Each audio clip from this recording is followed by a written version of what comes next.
con la presentación, así vamos también dando un poco de tiempo a que la gente se vaya conectando. Ya ve Iñaki y Estefanía ahí, ¿no?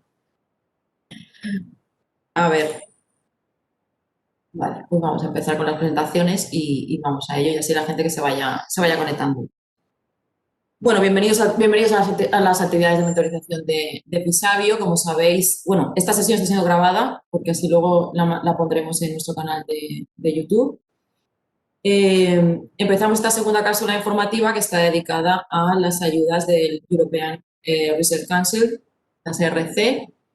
Como sabéis, la hemos dividido en dos partes. Una primera parte nos la va a hacer Estefanía Muñoz, que ya es experta y punto nacional de contacto del programa ERC en FECIT y que nos va a hablar de las ayudas de Starting Grants, Advance y Consolidated Grants, que le daré paso ahora en breve. Luego tendremos nuestro caso de éxito y experiencia en ERC, Iñaki Comas, que presentaré luego posteriormente. Pues sin más, Estefanía, si estás lista, te doy paso y empezamos. Ya hay bastante gente y empezamos con la primera parte de esta cápsula. A ver. Aquí estás. Vale, yo creo que te puedes desactivar tú el micrófono. Perfecto. Vale, que no podía ir sola, sin el permiso. Pues muchas gracias, Paula, por esta presentación. Voy a ver si...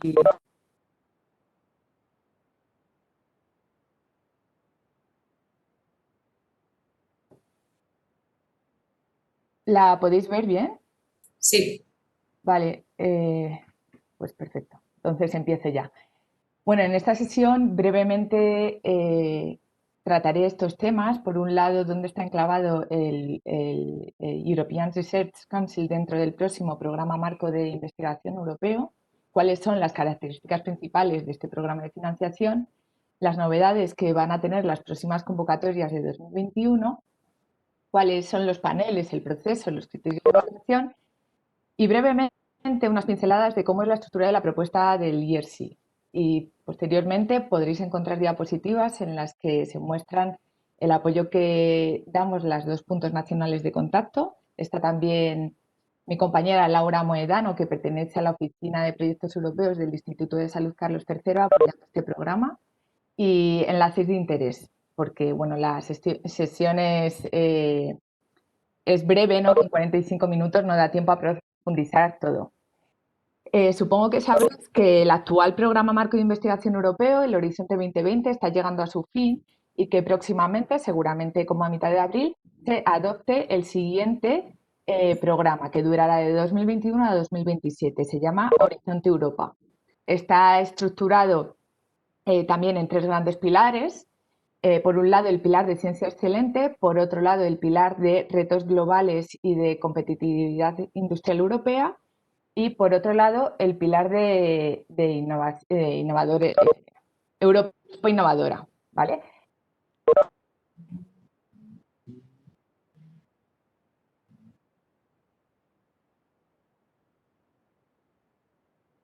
El pilar 1 de ciencia de Horizonte 2020.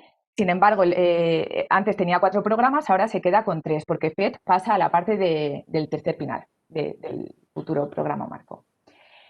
¿Cuáles son los objetivos de este pilar 1 de ciencia excelente? Bueno, pues financiar la investigación de frontera, avanzar, por supuesto, el conocimiento, difundirlo, financiar también actividades de formación y de movilidad y, por último, pues generar unas infraestructuras de carácter paneuropeo excelentes, ¿no? Uno de los objetivos a más largo plazo, que he visto que lo tenéis también como píldora, es la creación de la nube europea de ciencia abierta, que ya empezó en el actual Horizonte 2020, ¿no? La creación de esa nube.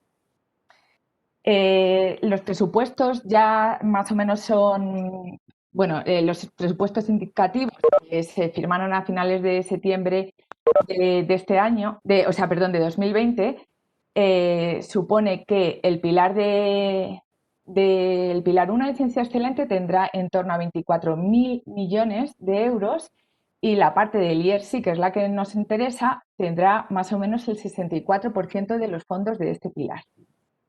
Bueno, un poco para que veáis las dimensiones que tiene este programa dentro de toda la estructura del Horizonte Europa, ¿vale? Es un programa con una cuantía muy elevada. ¿Cuáles son las características generales de este programa? Yo siempre digo que es el programa estrella. Ha sido estrella en el FP7, en el H2020 y será también en el Horizonte Europa. ¿Por qué? Porque es el único programa que tiene este programa marco que con estas características, que son bastante curiosas, ¿no? Está abierto a investigadores de todo el mundo, siempre y cuando realicen la investigación en una institución de Europa, tanto de Estados miembros o países asociados, ¿vale? Financia proyectos individuales de larga duración de 5 años, aunque también financia proyectos consolidados de hasta 6 años. Posteriormente lo veremos. No hay prioridades temáticas, ¿vale? Lo que van a financiar es investigación de fronteras, de alto riesgo y de alto potencial en cualquier campo científico. ¿Qué significa? Que es el propio investigador o investigadora la que va a decidir la temática de la investigación, siempre y cuando cumpla que sea investigación de frontera. El único criterio de evaluación es la excelencia científica de la propuesta que está presentando este candidato o candidata y también de su trayectoria de investigación. La evaluación es diferente al resto de programas que tiene el programa Marco, ya que está llevada a cabo por científicos y científicas de alto prestigio internacional, ¿vale? Que son seleccionados conforme a su excelencia científica y su trayectoria. Los contratos del IRC ofrecen al personal investigador independencia porque le otorgan una financiación muy elevada durante bastante tiempo, reconocimiento y visibilidad. Posteriormente os lo contará Iñaki Comas, cómo se ve la diferencia, ¿no?, de cuando obtienes este grant. Bien, una de las características también de este programa de financiación es que tiene una estructura organizativa que le dota digamos, de cierta capacidad de autoorganización. Por un lado está el Scientific Council, que es quien define la estrategia científica, incluido cuál es el programa de trabajo, donde determinan las convocatorias, cuáles van a ser los criterios de evaluación y las reglas de financiación. También define el control de calidad de las evaluaciones. Muchas veces los miembros del Consejo Científico forman parte como observadores de estos procesos de evaluación y también selecciona a los evaluadores, a los panel members, que lo vamos a ver a continuación. También definen la estrategia de comunicación. Por el otro lado está la agencia ejecutiva, que se encarga de la implementación del programa, pues bueno, de gestionar como la parte del día a día, ¿no?, de los procesos de evaluación y también, una vez que están concedidas las ayudas, de la gestión de las ayudas. Habría otra pata, que es la Comisión Europea, que es quien dota presupuestariamente a este programa.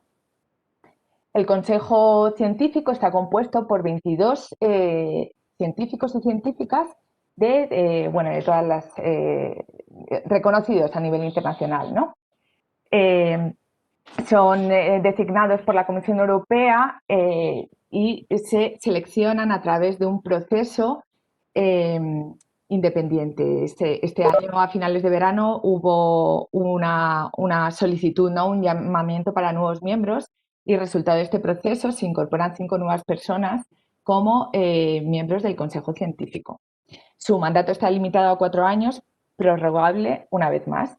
Por la parte de España tenemos a 3 personas que forman parte de este Consejo Científico. Pasamos a ver los esquemas de financiación que tiene este programa de financiación europeo.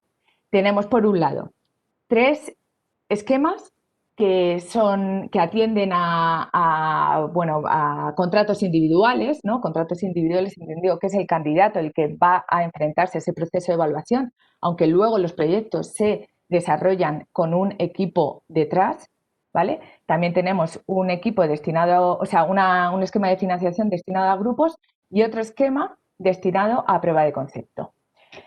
Dentro de los tres esquemas individuales, comenzamos por las Starting Grants, sería para el perfil más joven, de 2 a 7 años después de entregar la tesis. La dotación presupuestaria es de hasta 1,5 millones de euros durante 5 años, ¿vale? Todas estas 3 son hasta 5 años y todas tienen posibilidad de pedir 1 millón de euros más por determinados casos que veremos a continuación. En el caso de las Starting Grants, se pide que el investigador principal tenga por lo menos un compromiso de dedicar al proyecto el 50% de su tiempo de trabajo. El siguiente umbral lo ocupan las Consolidator Grants, que son, este esquema financia a personas que han entregado su PhD de 7 a 12 años, o sea, ya tienen una trayectoria, digamos, investigadora potente. Y lo que se les pide es que dediquen por lo menos el 40% de su tiempo a este proyecto ERC. Por último están las Advanced Grant. En este umbral solo van a valorar los 10 últimos años de trayectoria investigadora. De hecho, ni siquiera piden que se tenga PhD, ¿no? Y esto es importante para el caso, por ejemplo, de la comunidad investigadora en medicina, en el ámbito de la salud, porque si tengo entendido, hay muchos investigadores que son investigadores en activo con una trayectoria consolidada, pero que no han realizado su PhD. Bueno, pues este sería el umbral donde podrían presentar. De ellos esperan que tengan unas contribuciones durante su carrera investigadora bastante significativas y les van a dar hasta 2,5 millones durante 5 años. ¿Vale? Tendrán que demostrar y comprometerse en un 30% de su tiempo de trabajo a esta propuesta del IERSI. Y luego vamos a mencionar brevemente estos dos esquemas. La Synergy Grant es un esquema que financia a un grupo de 2 a 4 investigadores principales, ¿vale? Con una financiación de hasta 10 millones de euros durante 6 años. También se pueden solicitar, y aquí esto está equivocado, no es hasta 1 millón más, perdona, es hasta 4 millones de euros más. El programa de trabajo de 2021 no tiene este esquema de financiación, pero se reintroducirá en 2020. ¿Qué están esperando en este esquema? Bueno, pues espera que se aborden grandes retos de investigación que no se podrían abordar de una manera aislada, ¿no? Y para ello, estos de 2 a 4 investigadores principales y sus equipos tienen que poner en común sus recursos, su conocimiento, sus metodologías para abordar estos retos a gran escala, ¿no? Y multidisciplinares, lo llaman sinergéticos. Y por otro lado está la prueba de concepto, que está abierta solo a los beneficiarios de un esquema tanto individual, de estos 3 esquemas individuales, como la Synergy Grant, y es para que exploren los resultados que tienen los proyectos financiados en el marco del IRC, para que estos resultados puedan introducirse en el mercado, ¿no? En un estadio temprano, ¿no? de innovación tecnológica. Y van a dar un flat rate de hasta 150.000 euros por 18 meses. Las últimas informaciones es que al final han sacado esta prueba de concepto de las siguientes convocatorias de 2021. Bueno, justo hoy ha habido un anuncio del IRC de que próximamente van a hacer una prepublicación del draft, porque no sé si estáis al tanto de que ellos lanzaron ya las convocatorias en verano de 2020 y las convocatorias tienen que estar abiertas, tienen que cerrarse teniendo en cuenta que una vez que se haya adoptado el Horizonte Europa. Bueno, esto con los cálculos que habían ellos hecho, pues puede ser que no sea posible y estamos todavía esperando un poco cómo va a ser esta configuración de los cierres de las siguientes convocatorias del 2021. Y ahora comentaré más o menos cuándo son las fechas previstas. ¿Qué van a esperar del profile de cada uno de estos 3 umbrales que hemos visto anteriormente? Bien, para Starting Grant, los candidatos y candidatas tienen que haber demostrado ya algo de independencia y evidencias de madurez en su trayectoria de investigación. Piden que por lo menos tengan una publicación importante como autor principal o al margen de su director de tesis. Esta prueba de independencia y madurez, considerarla en un sentido más amplio. Puede ser, según el campo científico, diferentes pruebas. Por ejemplo, también van a valorar el liderazgo en los proyectos de investigación, ¿no? Si sois investigadores principales en otros proyectos nacionales y demás. Otras pruebas que, pues, monografías, o también no es un criterio de evaluación, sí, pero si vosotros habéis supervisado a estudiantes de máster y de tesis, bueno, también se os va a valorar en ese sentido la prueba de independencia, ¿no? Considerarlo que aunque dicen el por lo menos una publicación importante, el currículum vitae lo van a valorar de una manera global. En el umbral de Consolidator Grant, pues es un pasito más, y en vez de decir una publicación como autor principal, van a decir más, por lo menos, bueno, de 5 a 10, ¿no? Van a valorar así más, ¿no? Y también sin su director de tesis. Lo que están pidiendo es gente que ya esté consolidando sus equipos de investigación o sus líneas de investigación. Es un estadio más, como vengo diciendo. Y las Advanced Grant esperan que sean importantes investigadores en activo, porque bueno, ha habido investigadores muy potentes y muy reconocidos internacionalmente, por ejemplo, en los 2000, ¿no? Que a medida que avanzan su trayectoria de investigación se dedican más a la gestión y no tanto a la investigación. Sí, en los Advanced Grant van a pedir que estas personas sigan en activo como investigadores y publicando y generando resultados en un nivel muy alto, ¿no? De reconocimiento, ¿no? Dentro de su propio campo de investigación. Como he comentado anteriormente, estas tres esquemas individuales pueden solicitar 1 millón de euros más, 4 en el caso de la Synergy Grant. ¿En base a qué? Vale, si son investigadores e investigadoras que vienen de otros países fuera de la Unión Europea, van a poder solicitar Startup Cost. También para compra de equipamiento, pues muy costoso, de grandes infraestructuras de investigación.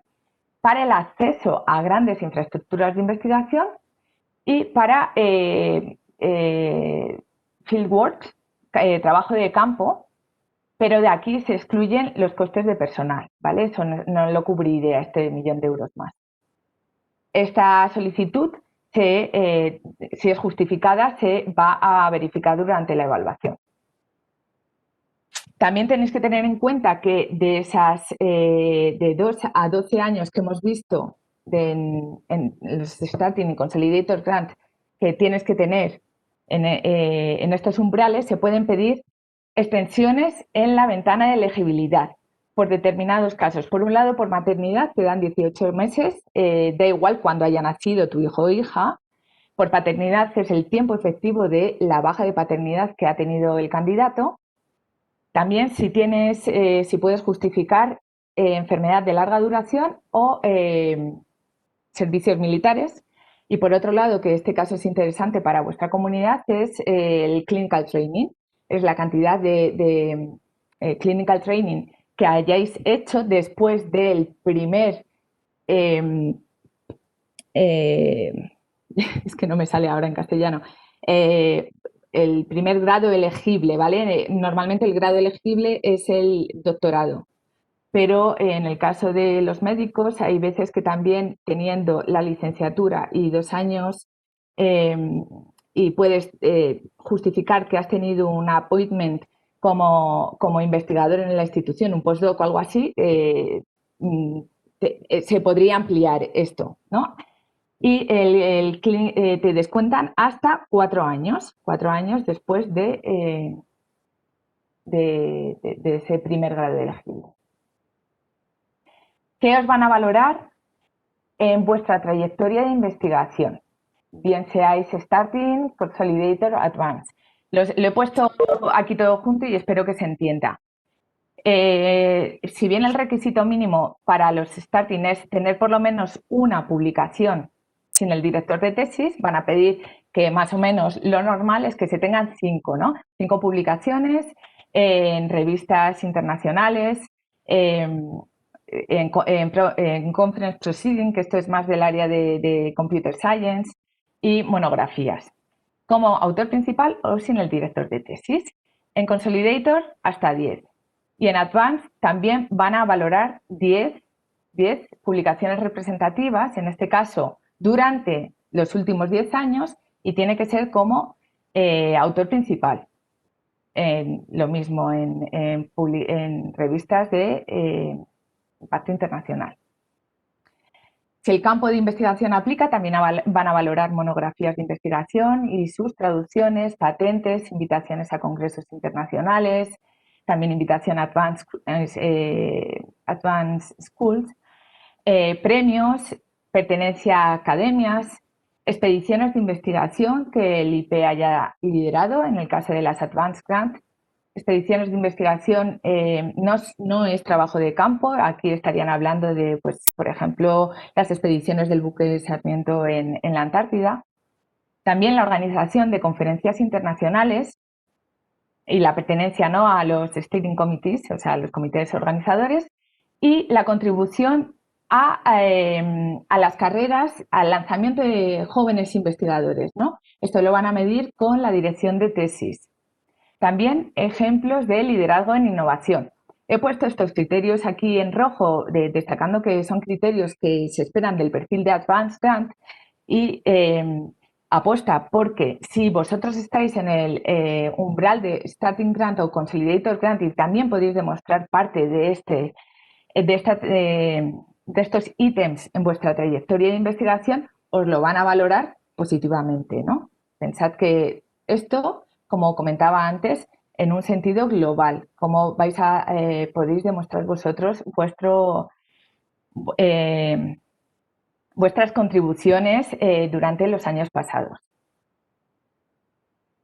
¿Cuánto van a financiar o qué van a financiar, mejor dicho? Bueno, pues todos los proyectos del IERSI van a cubrir el 100% de los costes elegibles y el 25% de indirect costs o overheads, que son costes de una naturaleza, digamos, diferente, porque son los costes asociados a vuestra investigación. Por ejemplo, lo que cuesta vuestra sala, la electricidad y demás. Esto os lo dan por defecto, ¿no? Dentro de la partida de costes directos, ¿a qué nos referimos? Referimos a que financian los costes de personal, tanto vuestros, aunque ya tengáis un sueldo, ¿no?, en la institución, como del equipo de investigación que podéis contratar, ¿no?, con esta cuantía de 1,5 millones a 2,5 millones, según el umbral. Costes de equipamiento, aunque bueno, lo que aquí financian son los costes de depreciación. Vuestras personas responsables de la institución nos pueden dar detalles de cuáles son las reglas, porque operan en última instancia las reglas de la institución. Consumibles y también para viajes, publicaciones y demás. Como decía, las reglas que aplican en la gestión de los proyectos son las reglas de la institución de acogida. Y tenéis también que tener en cuenta es que en la gestión del proyecto futuro, el IRC dota de mucha flexibilidad. Se aceptan modificaciones mediante amendment al acuerdo de subvención. Hay muy poca burocracia detrás en comparación con otros proyectos de financiación, porque solo os piden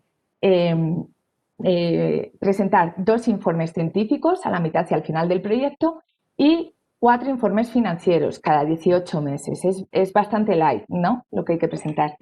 Las ayudas, una vez concedidas, reciben del 25 al 40% de prefinanciación. Se espera que seáis vosotros, los investigadores principales, los que hagáis la gestión de los fondos, porque como en realidad la burocracia es sencilla, se espera que lo hagáis vosotros también como esa muestra, ¿no?, de que podéis ejecutar el proyecto y que tenéis liderazgo no solo sobre la parte científica, sino también sobre la gestión del equipo y de los fondos. Y por último, sabed que las ayudas son portables, una vez concedidas os podéis mover de institución, aunque bueno, lo ideal sería que os quedarais en instituciones españolas, ¿no? ¿Cuáles son las novedades del programa de trabajo de 2021? Antes de nada, sabed que existen 2 documentos que son esenciales si estáis preparando vuestras solicitudes. Por un lado está el programa de trabajo del 2021 que todavía no se ha ni siquiera prepublicado. Lo van a hacer en las próximas semanas. Y la guía del solicitante, Starting Consolidated Grant, también Advanced tiene otra, tampoco está ahora mismo disponible. Como los cambios son menores, nuestra recomendación es que echéis un ojo a los documentos de la pasada convocatoria. Aquí tenéis los enlaces, ¿no?, para bajarlos. En él se detallan más o menos lo que estoy contando yo en esta presentación de manera escrita y un poco más exhaustiva, ¿no? ¿Cuál es el calendario? Bien, en principio, como decía, las convocatorias solo pueden lanzarse una vez esté adoptado el siguiente programa marco, pero puede ser que el IERC se pueda adelantar, ¿vale? Esto creemos que puede ser así. De tal manera que las fechas de cierre que ahora mismo se están manejando, hoy se ha comunicado un ligero retraso para el Starting Grant al 24 de marzo y Consolidator 20 de abril. No he puesto las de Advanced Grant, se siguen manteniendo el 31 de agosto y esto no creo que cambie, ¿vale? Y lo que tenéis también que tener en cuenta es que aunque se cambie de programa marco, de los periodos, la elegibilidad no se ve afectada, ¿no?, por este cambio. De tal manera que para 2021 los candidatos para Starting Grant han debido presentar del 1 de enero de 2014 al 31 de diciembre de 2018. Para Consolidator Grant, del 1 de enero de 2009 al 31 de diciembre de 2013. Ese es el umbral. Y como decía, pues Synergy Grant no creo que esté disponible en las siguientes convocatorias, tampoco las pruebas de concepto. Y en estos links podéis ir viendo la última información que va poniendo el IERC. Por un lado, en estas novedades, el IERC lo que sí ha asegurado es la estabilidad en su misión y en la continuidad de los procedimientos y en las reglas. Por eso ya hay gente preparando propuestas desde el verano prácticamente. También los principios de distribución presupuestaria, dando mayor prioridad presupuestaria a las etapas tempranas, es decir, a Starting y Consolidated Grant. Como novedad, y esto sí es un cambio, bueno, digamos importante, es que las Advanced Grant van a tener entrevistas en su proceso de evaluación, en la parte 2, ¿no? Ahora contaré el proceso. Tendréis que presentar un plan de gestión de datos si el proyecto es concedido. Esto no aplica a nivel de propuesta. Y bueno, ahora algunas organizaciones internacionales son elegibles, que antes no era. Ha habido una revisión de paneles, también esto es importante que lo sepáis. No operan los paneles que había en 2020, ahora 2021-2022 tiene unos paneles nuevos, digamos, porque ha habido una organización en Keywords nueva. ¿Por qué se ha hecho? Pues para asegurar que la recepción de los paneles es equitativa, porque había paneles que recibían más propuestas que otros. También para asegurar esa coherencia en la disciplina, ¿no?, y para actualizarla, porque bueno, las disciplinas van cambiando, y para asegurar esa interdisciplinariedad. Como resultado, se ha pasado de 25 paneles que había a 27 que hay ahora. En el caso de Life Science, que supongo que vosotros iréis más a estos paneles, pues lo que se ha hecho es una revisión de los descriptores, ¿no?, de los subpaneles que tienen cada uno de estos 9 paneles. Y en el caso de ciencias físicas e ingeniería, también se han revisado los descriptores y además se ha añadido un panel nuevo, el P11. En el caso de las ciencias sociales, lo mismo, se han revisado los subpaneles por dentro y se ha añadido un panel 9, el SH7. No me centro en esto porque entiendo que no es objeto de vuestro interés, ¿no? Y antes de empezar a contar el proceso y los criterios de evaluación, sí quiero que tengáis un esquema en la cabeza de cómo es la estructura de la propuesta, porque si no, no lo vais a entender. Por un lado está, la propuesta completa se compone de la parte B1, de la parte B2 y de los formularios administrativos. La parte B1 es un documento bastante corto, contiene la sinopsis extendida de 5 páginas, más la parte de valoración curricular, que son 2 páginas del currículum vitae y 2 páginas del track record, ¿no? Y la parte B2 es la propuesta científica extensa de 14 páginas. Y por otro lado, bueno, pues cuestiones digamos, genéricas que recogen información de la institución, información del participante. El budget, el presupuesto se va a valorar aquí en esta parte. Bueno, perdón, no a valorar, se va a tener que escribir en los formularios administrativos, aunque es parte también del proceso de evaluación. Cuestiones éticas que en el ámbito biomédico seguro que aplican. Se tiene que aquí ir rellenando la tabla y indicando si vuestra investigación tiene aspectos éticos que tratar, y luego en la parte de anexos podréis subir todas las cuestiones de los aspectos éticos, ¿no? Y luego cuestiones específicas de la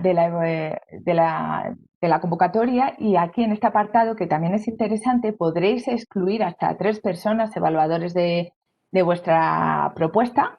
O sea, son potenciales revisores con los que vosotros podéis tener algún conflicto de interés por algo, ¿no?, en vuestra disciplina, y sin decir por qué.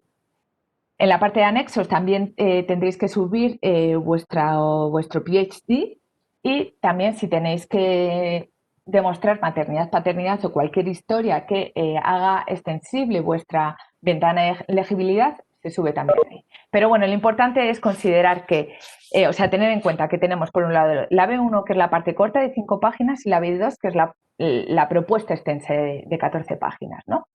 Y ahora empezamos con la descripción de los paneles, el proceso y los criterios de evaluación. Hemos visto que tiene 27 paneles, cada panel más o menos tiene 15-20 subpaneles. Cada panel, además, está compuesto de como 16-18 miembros del panel, y su composición se hace pública una vez que ha finalizado la convocatoria.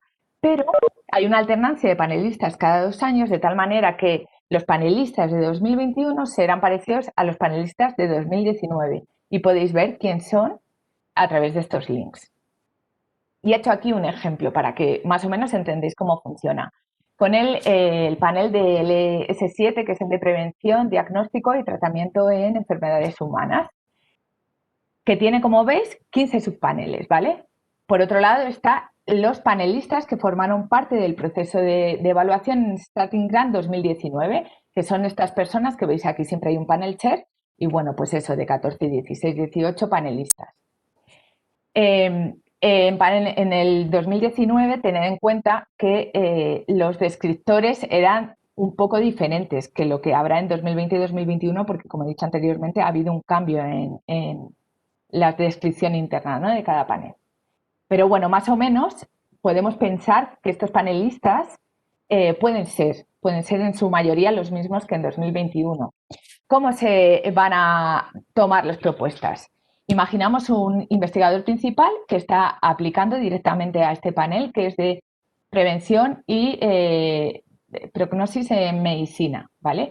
Pues va a haber un lead reviewer que va a ser quien abandere su proceso de evaluación. En este caso podemos decir que este es el español Jordi Sunyer, ¿vale? Pero también va a haber 3, 4, 5 personas de estos de aquí, de entre estos de aquí, que son panel members también, que no son tan afines a su campo de investigación concreto. O sea, ellos tienen un conocimiento general sobre todos estos temas, pero no concreto sobre el expertise y sobre la propuesta del PI, ¿vale? Bueno, ¿por qué es importante saber esto? Porque en primera fase son estas personas, solo estas personas, los que van a evaluar vuestra propuesta, esa la de 5 páginas.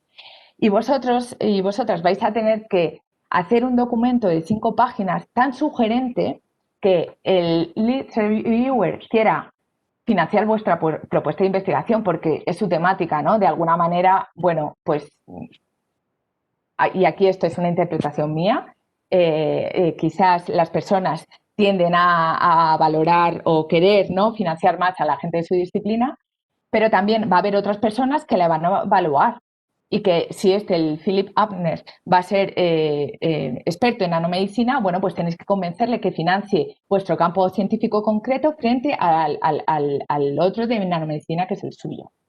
Y el proceso entonces sería así. se hace un check de elegibilidad, se pasa el step 1, ¿no? O sea, empieza el step 1 de tal manera que 3, 4, 6 panel members de estas personas que hemos visto antes van a evaluar en remoto la solicitud de 5 páginas, la B1, se hace un ranking final conforme a unos números de 1 a 4, ¿no? Y después de ese primer ranking aritmético se hace un panel meeting y se consensúa un resultado que va a determinar quién pasa a segunda fase y quién se queda. Los que se quedan tienen dos resultados, la B o C, y esto luego te va a penalizar para presentarte en las siguientes convocatorias. Las As repiten el proceso de evaluación y el proceso se vuelve a repetir, de tal manera que ahora se suman más panel members en la revisión y además se suman referees externos que forman parte de todo el mundo mundial y que son muy expertos en la parte concreta, en vuestra disciplina concreta, digamos que aquí en esta parte de aquí, en vuestro subpanel, y van a evaluar de manera mucho más técnica vuestra propuesta de investigación. Y aquí se van a centrar en la B2. Aquí era un proceso de la B1, aquí es de la B1 y de la B2, pero fundamentalmente la B2. Lo mismo, van a hacerlo en remoto, se va a hacer un ranking aritmético, pero luego las decisiones se consensúan.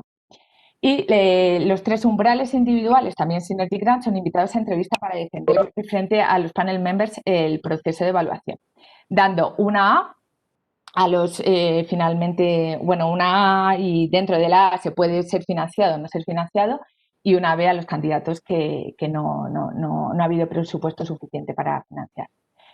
Tenéis que tener en cuenta que según los resultados que tengáis en la evaluación vais a tener restricciones para presentar los siguientes años. Entonces, las propuestas del ERC tienen que estar maduras, ¿no? Si decidís presentar.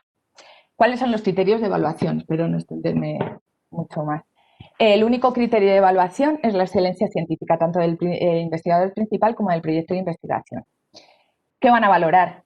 Dentro de la parte del investigador principal, su capacidad intelectual y su creatividad, entendida como la capacidad de demostrar investigación en la frontera del conocimiento, también entendida como, o sea, tenéis que demostrar evidencias en vuestra creatividad de pensamiento, o sea, que os habéis separado de lo que se hace en el grupo donde habéis presentado la tesis. También si tenéis la capacidad científica para ejecutar, científica y operativa para ejecutar el proyecto de estas dimensiones de 1,5 millones, 2,5 millones durante 5 años, y también, y este sería para el caso de Advance solo, si habéis demostrado que habéis aportado y habéis lanzado la carrera de jóvenes científicos. Por otro lado, en el proyecto de investigación van a valorar la naturaleza rompedora, la ambición de la idea y la viabilidad. ¿Qué se van a valorar? En la B1 y la B2 van a ver si lo que estáis proponiendo se dirige a retos importantes, si los objetivos son ambiciosos, si van más allá del arte, si también se estáis proponiendo nuevos conceptos, enfoques, desarrollos entre disciplinas, y si la investigación que estáis proponiendo es de alto riesgo y alto impacto. Y esto va relacionado directamente con el impacto que va a tener vuestra propuesta en el campo a futuro.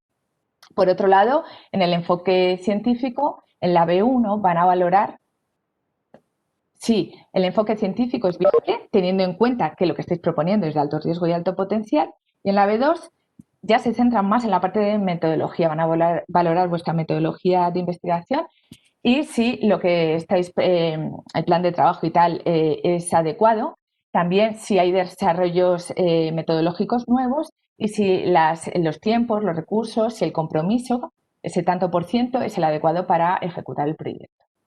Bueno, y aquí es importante que tengáis en cuenta que haciendo una lectura entre líneas de estos criterios de evaluación, lo que podemos destacar es que el proyecto tiene 2 dimensiones. Por un lado estaría la dimensión del high risk, high gain, ¿no? Que es la gran ganancia para el campo científico. ¿Cuál es ese salto? Ese salto científico. Esto sería intentar aportar a un reto común de vuestra disciplina, que podría ser, por ejemplo, curar el cáncer, ¿no? Es respondiendo a esa gran pregunta de investigación que os tenéis que hacer, cómo vais a dar ese gran salto cualitativo en vuestra disciplina. Y lo que están esperando no son resultados patentables después de los 5 años, sino una apertura de nuevos horizontes en el campo científico. Es una dimensión conceptual. Por otro lado, está la dimensión de la naturaleza rompedora y del impacto potencial de la investigación. Ellos esperan que vuestras contribuciones sean capaces de dirigir avances sustanciales en el campo científico o en campos adyacentes. Se refiere a los pasos importantes para alcanzar el impacto. Es una dimensión operativa. Los objetivos han de ser groundbreaking nature, ¿no? Los resultados que tengáis son groundbreaking nature, pero el ERC no está esperando que realmente que vosotros seáis capaces de aportar soluciones definitivas a esa gran pregunta de investigación que pertenece a vuestra disciplina. Sin embargo, sí esperan que tengáis miras, o sea, que apuntéis a ese horizonte lejano y os piden que en los pasos intermedios, en esos 5 años, no deis resultados normalitos, sino resultados potentes que también avancen, ¿no?, en vuestro campo de investigación. Bueno, antes de empezar, tenéis que pensar si tenéis una idea brillante y alcanzable, si la idea de proyecto es importante para vuestra disciplina, porque si se responde a un reto común de la disciplina, ¿qué gap estáis cubriendo en este estado del arte? ¿Cómo van vuestros objetivos que planteáis más allá del estado del arte? ¿Cuáles son los avances que estáis proponiendo? ¿Son nuevas técnicas? ¿Son nuevas metodologías? Y si es el momento adecuado, ¿no? ¿Por qué no se ha hecho antes? ¿Cuál es el riesgo que conlleva? Y si ese riesgo justifica la ganancia esperada. ¿Cuáles son los caminos alternativos? Vais a tener que dar cuenta del risk assessment en vuestro desarrollo de la propuesta de investigación. El plan de trabajo y también por qué eres tú la persona adecuada para llevar a cabo este proyecto y no otro cualquiera, otro de vuestro grupo de investigación. ¿Se os reconoce ya internacionalmente o no? ¿Sois líderes en vuestro campo científico? Y también si sois capaces de gestionar autónomamente el proyecto y de esta envergadura, ¿no? Bueno, como he comentado, esta es la estructura de la propuesta. Brevemente, los formularios del ERC son, quitando la parte curricular que está estructurada en epígrafes que os pueden guiar, son documentos en blanco, ¿no? Entonces, lo único que tenéis para desarrollar vuestra propuesta de investigación son los criterios de evaluación que he comentado anteriormente. Trabajad con imprimíroslo, tenéis aquí los documentos en blanco, estos son los templates, y lo que tendréis que ir cubriendo son, a nivel también narrativo, esos criterios de investigación. También teniendo en cuenta lo que os están diciendo de cuál es la trayectoria y los logros que se esperan de los diferentes umbrales que hemos estado viendo. No me quiero extender más, os he dejado aquí unas, porque para dar paso, como hemos empezado tarde, o puedo continuar, Paula, 10 minutos más. Es que no quiero comerme a Iñaki.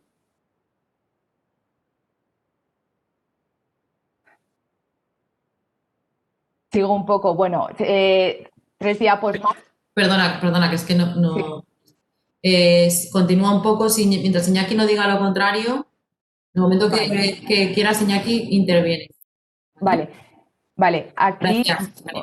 nada, breves pinceladas de cómo puede ser un poco una estructuración de la propuesta, porque esto es como mucho más extenso, ¿no?, para poder cubrirlo. El abstract, por un lado, la parte, la B1 de 5 páginas tiene el abstract, la propuesta de 5 páginas, la propuesta de investigación de 5 páginas y la parte curricular, ¿vale? El abstract es la puerta de entrada. Es la puerta de entrada y ella, aunque es una información muy corta, tenéis que explicar aquí también cuáles son los objetivos, porque los objetivos van más allá del estado del arte, si tenéis nuevas metodologías y cuáles son los resultados y el impacto. Esta es la información que va a manejar el ERC para atraer a los referees externos en la segunda fase de la evaluación y también para identificar a los panel members. Entonces, tenéis que dar la información suficiente y necesaria como para entender vuestro proyecto, es muy difícil, ya lo sé, y también sin desvelar demasiado detalle, ¿no? Y en los formularios administrativos se tiene que duplicar esta información. ¿Cómo es la Extended Synopsis? Como ya decía, también es un documento en blanco. Lo que están esperando aquí es que incluyáis la información esencial para demostrar la viabilidad de vuestra propuesta científica. ¿Cómo es la B2? Aquí también vuelve a ser un documento en blanco y lo que os están diciendo es que aquí esperan ver ya los objetivos en el contexto del estado del arte, por qué y cómo lo que estáis proponiendo es importante para vuestro campo y cuál es el impacto en caso de éxito, ¿no? Cómo se abren esos nuevos horizontes en la ciencia, y también que destaquéis cualquier reto particular que sea no convencional dentro de vuestra disciplina. Y por otro lado, la metodología.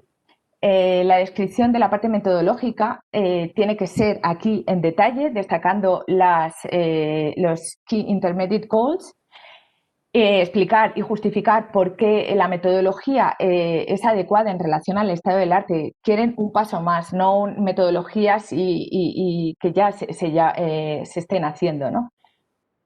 Cuestiones no convencionales y novedosas.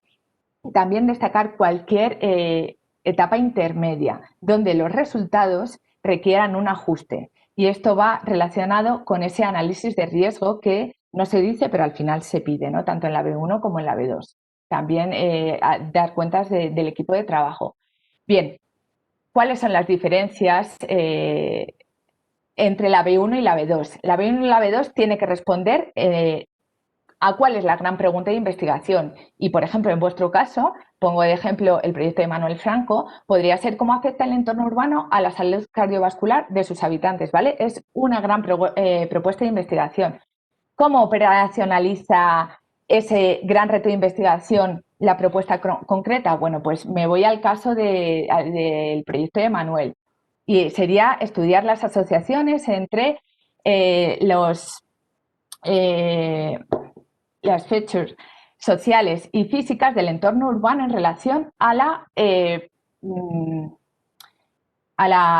cómo es la salud cardiovascular de la población. Y aquí el reto no es mirar solo desde el ámbito clínico, sino también incorporar la dimensión social. Tenéis que pensar en cosas que, vale, estén respondiendo a un reto común de la investigación, pero desde un enfoque nuevo, ¿no? Y bueno, luego baja a un nivel más específico, no me voy a detener. De tal manera que entre la B1 y la B2, ¿cuál es la diferencia? Aquí tienes que apuntar al Heigen, especificar los objetivos en relación al estado del arte y la gran pregunta de investigación. Se espera de la B1 un nivel más conciso de la metodología, pero tenéis que dar detalle de la metodología, y en la B2 un nivel muy extenso, muy profundo, ¿vale? Yo digo que tienen que ser 9 de las 14-15 páginas. Y no tiene, o sea, en la B2 se tiene que destacar exactamente cómo se va a hacer la investigación, con todos los pasos. O sea, digamos que en la B2 una persona podría tomar esas 14 páginas y saber cómo se puede llevar a cabo el proyecto durante esos 5 años, ¿no? Es un nivel de detalle muy, muy profundo. Y aquí traigo también unas diapositivas de vuestra disciplina, que las tomo del proyecto de Marisol Soengas, donde cómo es el diseño de la metodología de la investigación. No pongo la parte narrativa, ¿no? Pero sí se puede ver en un dibujo de investigación, en un dibujo, cómo hace ese diseño de la metodología de investigación. Ella lo presenta así en la B1, donde da respuesta de manera así muy concisa a cuáles son los objetivos científicos, ¿no? Y lo apoya con imágenes. Y cómo lo hace, está capturando la esencia. ¿Y cómo lo hace en la B2? Bueno, pues en la B2 aporta una metodología de investigación mucho más detallada, ¿vale? Y también se ve en el nivel gráfico de lo que está presentando, ¿no? A nivel gráfico. Como digo, todo lo necesario para entender el proceso y que puedes llegar a alcanzar ese gran reto científico que estás proponiendo. Por último, no olvidar el criterio de evaluación del High Risk, High Gain, ¿vale? hay que terminar la narrativa de vuestra propuesta intentando hacer un repaso a este criterio de evaluación.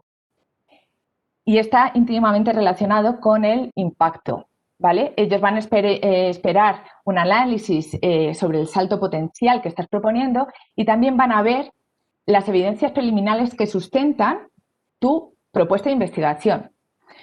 Hay que incluir un análisis de riesgos tanto en la B1 como en la B2.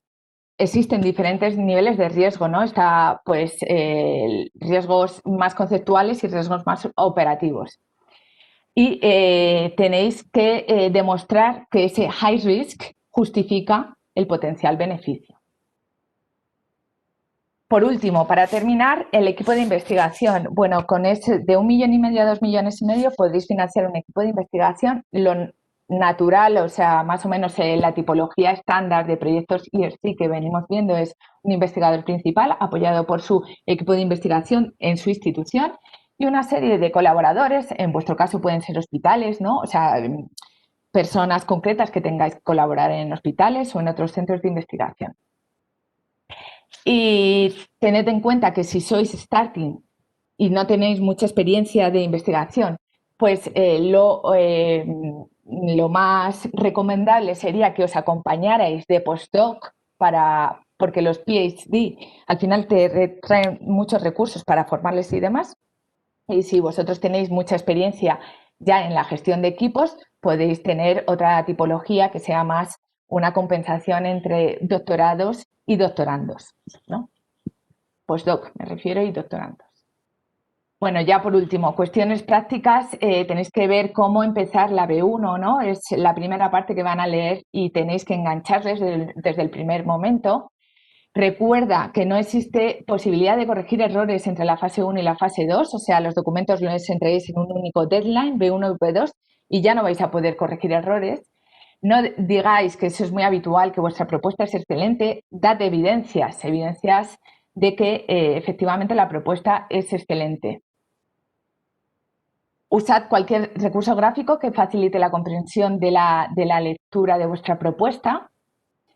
Sed muy específico, hay muchas propuestas que leemos y bueno, son ambiguas en el sentido de que dicen voy a hacer some experiments o many materials o algo así, ¿no? Tenéis que, si decidís, por ejemplo, utilizar un tipo de materiales, pues ser concisos y no es lo mismo decir some que decir 5 o 10. O sea, ser muy específicos cuando elaboréis vuestro plan de trabajo y la metodología.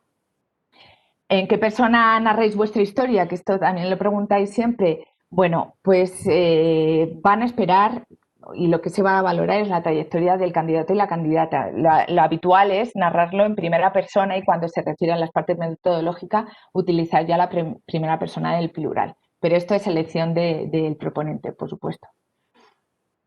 Y bueno, por último, darle un toque personal. Los templates son documentos en blanco, podéis, pues como son las obras de arte, personalizar vuestra propuesta y destacar tanto vuestra idea de propuesta como el formato, ¿no?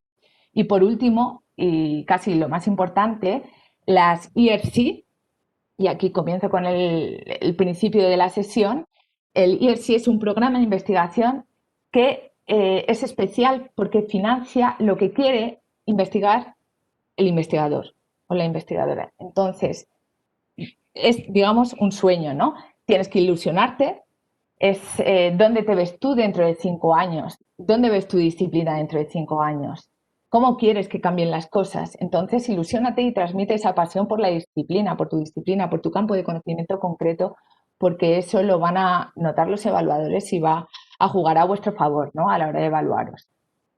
Y ya está, aquí, como he dicho, os dejo unos enlaces de interés de la parte del apoyo que brindamos nosotros como puntos nacionales de contacto y también enlaces de interés pues a bases de datos de propuestas financiadas, a cuestiones de la guía del aplicante, documentación de seminarios concretos de escritura de propuesta, de la parte ética y también a los links de las clases que tiene el IERSI, que los han hecho hace poco y están fenomenal. Y nada, me he extendido un poco, pero bueno, espero que, aunque conciso, haya sido productivo. Muchísimas gracias. Muchas gracias, Estefanía. Bueno, no sé si alguien tiene alguna pregunta y si no, como vamos ya con el tiempo ahí justito, pasamos. ¿Alguien tiene alguna pregunta? Podéis levantar la manita y os damos paso con el micro, al audio. Pues no. Si nadie dice nada, continuamos. Muchas gracias, Estefanía. La verdad es que Nada, es mucha información, ¿eh? Muchísimas gracias. creo que aquí quito la... Ya le he quitado, ¿no? Sí. Vale, Sí, fenomenal. Gracias, vale, Estefanía. nada. Pues nada, pasamos ahora a nuestro caso de éxito de hoy, que es Iñaki Comas. Voy a hacer un súper breve resumen, esquema de quién es Iñaki Comas para los que no conozcáis. Iñaki Comas es un investigador científico de la Unidad de Genómica de Tuberculosis del Instituto de Biomedicina de Valencia, CSIC. Aquí es donde voy a hacer una súper esquema, Iñaki, pero voy a hacer un súper esquema. Hizo un doctorado en la Universidad de Valencia, hizo el doctorado en la Universidad de Valencia en genómica evolutiva de proteobacterias. Luego realizó una estancia posterior de 3 años en el Instituto Nacional de Investigación Médica de Londres. Pudo venir a España gracias a una Marie Curie, a la que le siguió después una Ramón y Cajal como investigador principal en la unidad de genómica de Fisabio, estableciendo una línea de investigación en tuberculosis, consiguiendo también una Starting Grants. Y actualmente es poseedor de una Consolidator y lidera junto al investigador Fernando Caldar González un proyecto de epidemiología genómica para predecir la evolución del nuevo coronavirus y con el que Fisabio colabora también. Súper esquemático lo he hecho, Iñaki, porque ya estás tú ahora para decirnos, te doy paso por enseguida.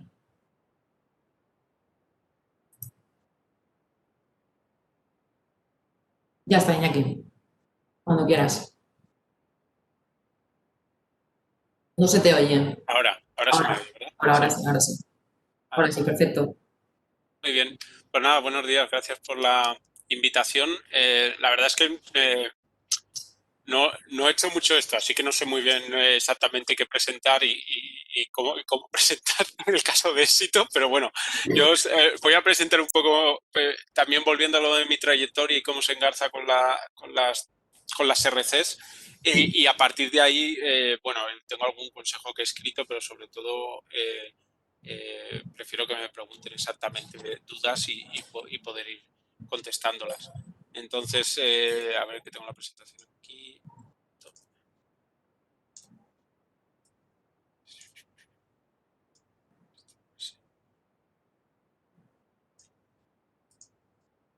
Vale, compartir.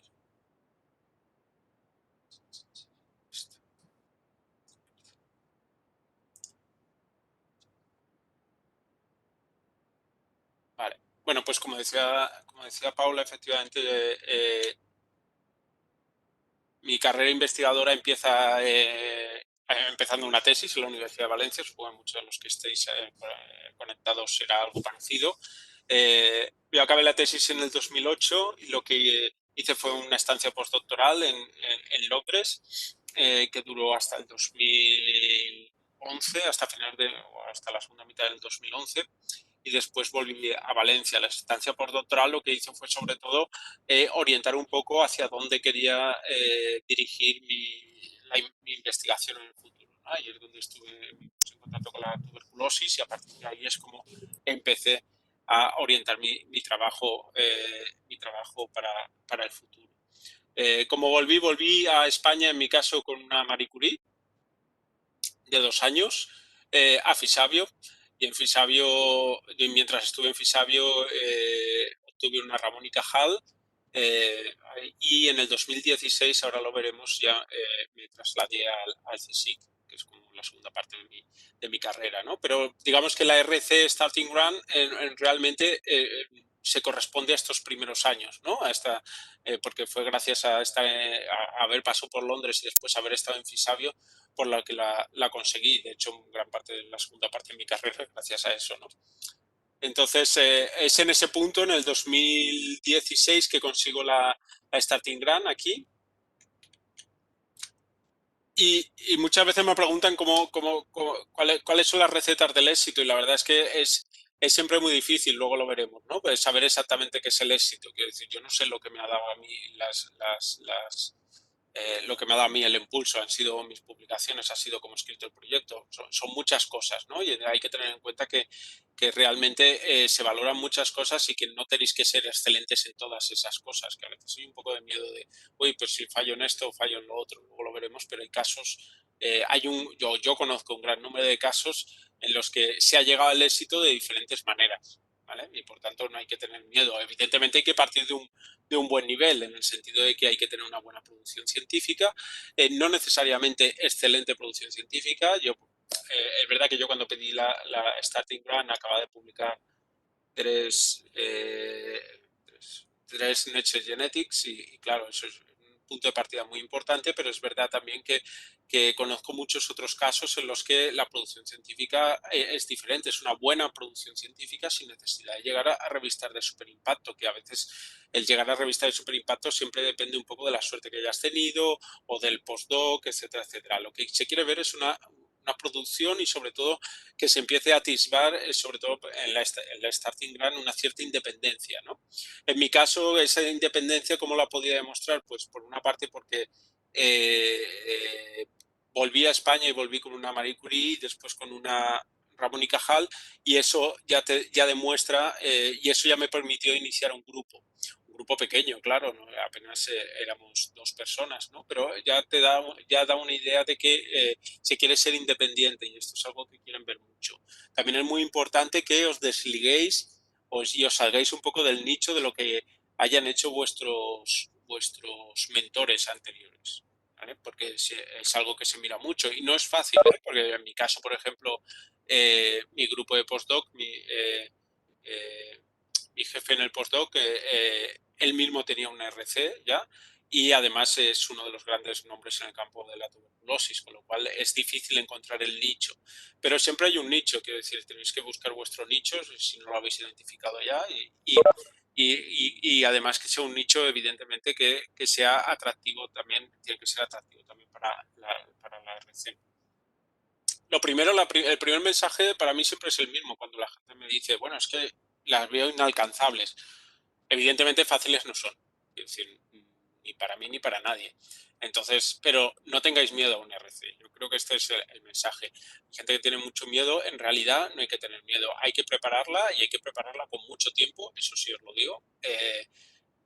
No tanto el escribir cómo terminará siendo al final, porque al final igual no se parecerá en nada a lo que mandéis, a lo que habéis ido madurando, pero sobre todo porque permite mucho madurar las ideas y esas ideas hay que empezar a tenerlas muy pronto porque conforme son proyectos complejos, entonces conforme van saliendo ideas, os generarán otras ideas y a la vez veréis cosas que no veis tan fáciles de hacer, por tanto tenéis que tener tiempo para ir ajustando exactamente cómo llegar a donde queréis llegar. Por eso yo siempre hablo tanto para la Starting Grant como para la Consolidator. En realidad es un destilado de muchas de las cosas que ya le hemos estado dando vueltas en el laboratorio, yo les he estado dando vueltas durante muchos años. ¿Vale? Y cómo conectarlas, ¿no? Porque al final esas cosas generalmente tienen un tema común, pero lo difícil siempre es conectarlas. Y por lo menos en el caso de mis proyectos, y esto es también una diferencia entre todo es perfectamente posible, pero en el caso de mis proyectos suelen ser bastante complejos, en el sentido de que intentamos conectar muchos conceptos con diferentes partes del proyecto e integrarlos todos en una. Eso da una idea de ambición, pero también tiene el peligro de que te digan que es un poco difícil llevarlo a cabo.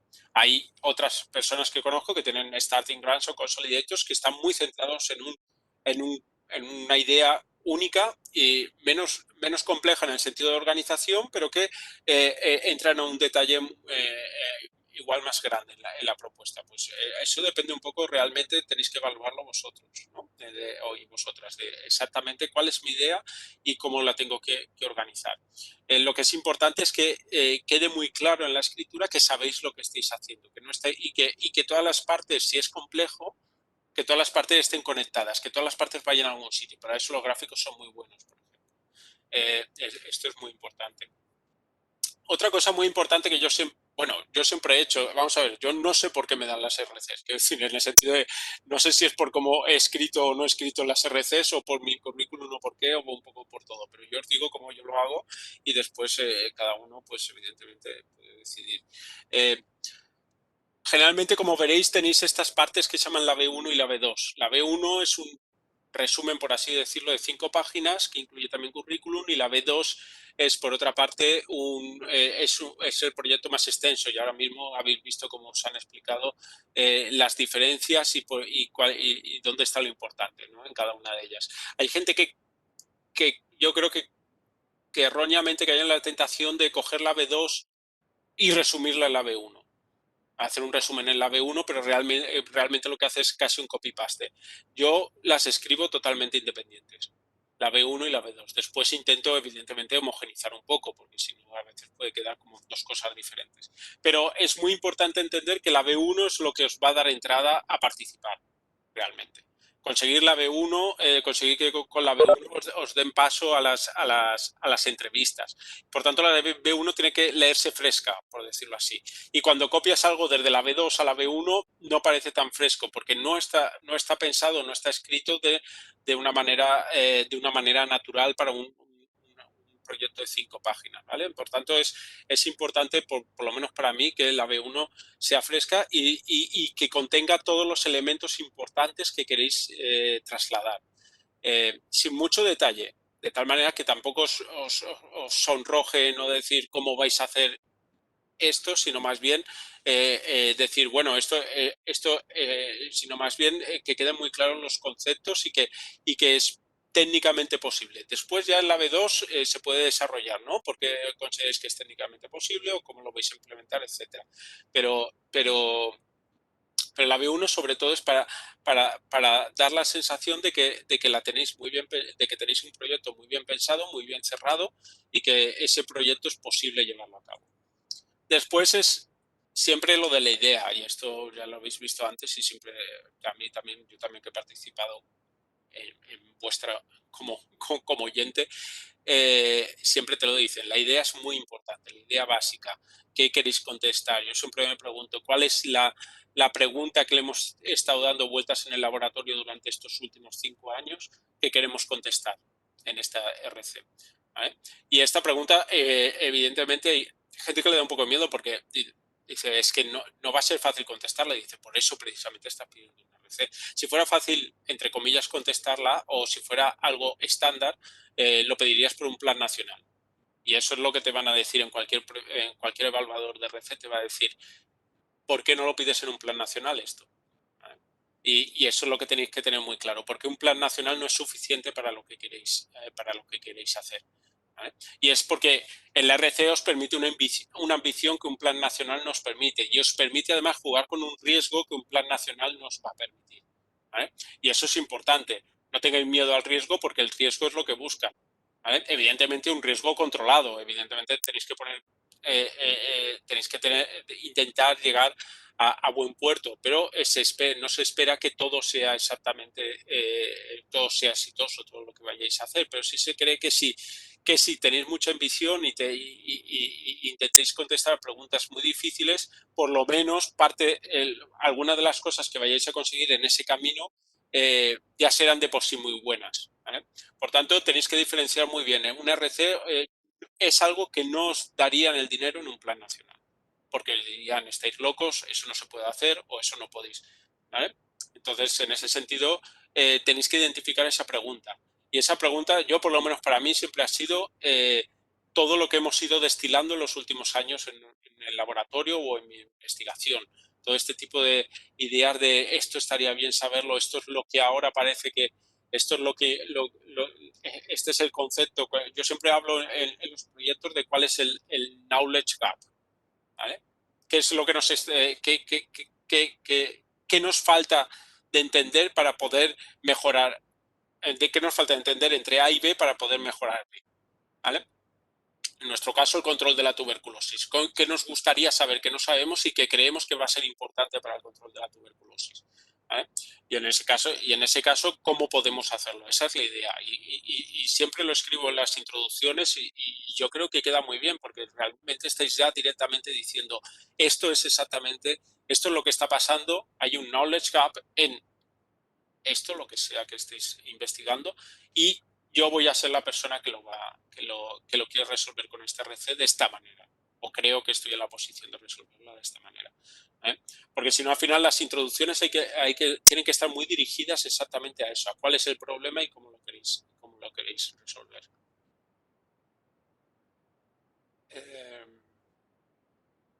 Lo que decía, ahora mismo esa pregunta clave no la vais a poder contestar, porque si no, no pediréis un RC. Pues precisamente eso lo tenéis que plasmar. ¿Por qué no está nadie en disposición ahora mismo de contestarla? Porque no hay suficiente, porque ahora mismo no tenéis un grupo que os permita contestarla, pero si tenéis suficiente financiación, vosotros sois el grupo. No hay más grupos. Y esto es algo que tenéis que dejar muy claro. Vosotros sois la persona que es capaz de llevar a cabo o de contestar ese problema.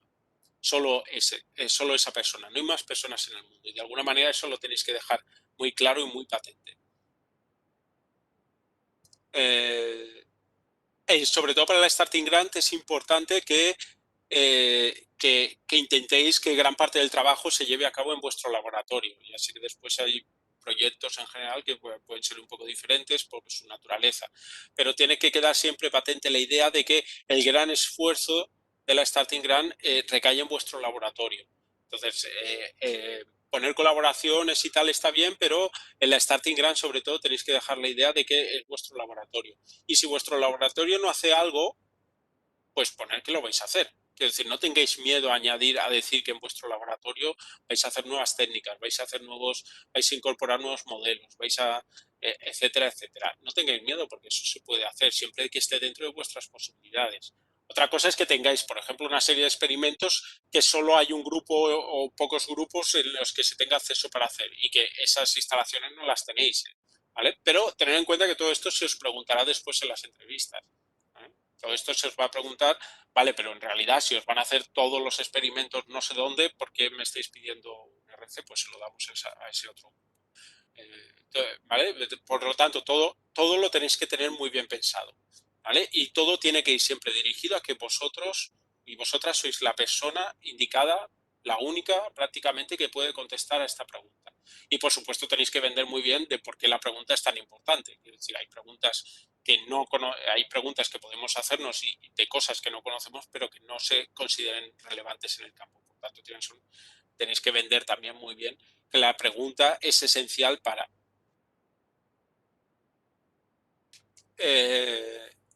Hay algo que han dicho y que yo creo que es muy importante también es no intentéis ahorraros dinero. No intentéis tener 6 estudiantes de doctorado en vez de 2 postdoc. Porque lo más importante para mí, sobre todo en una starting grant, es generar un equipo que os quite trabajo del laboratorio, por decirlo así, y podéis dedicarle suficiente tiempo a dirigir, a supervisar el proyecto, a escribir, a pensar ideas, a ver cómo analizar, etcétera, etcétera.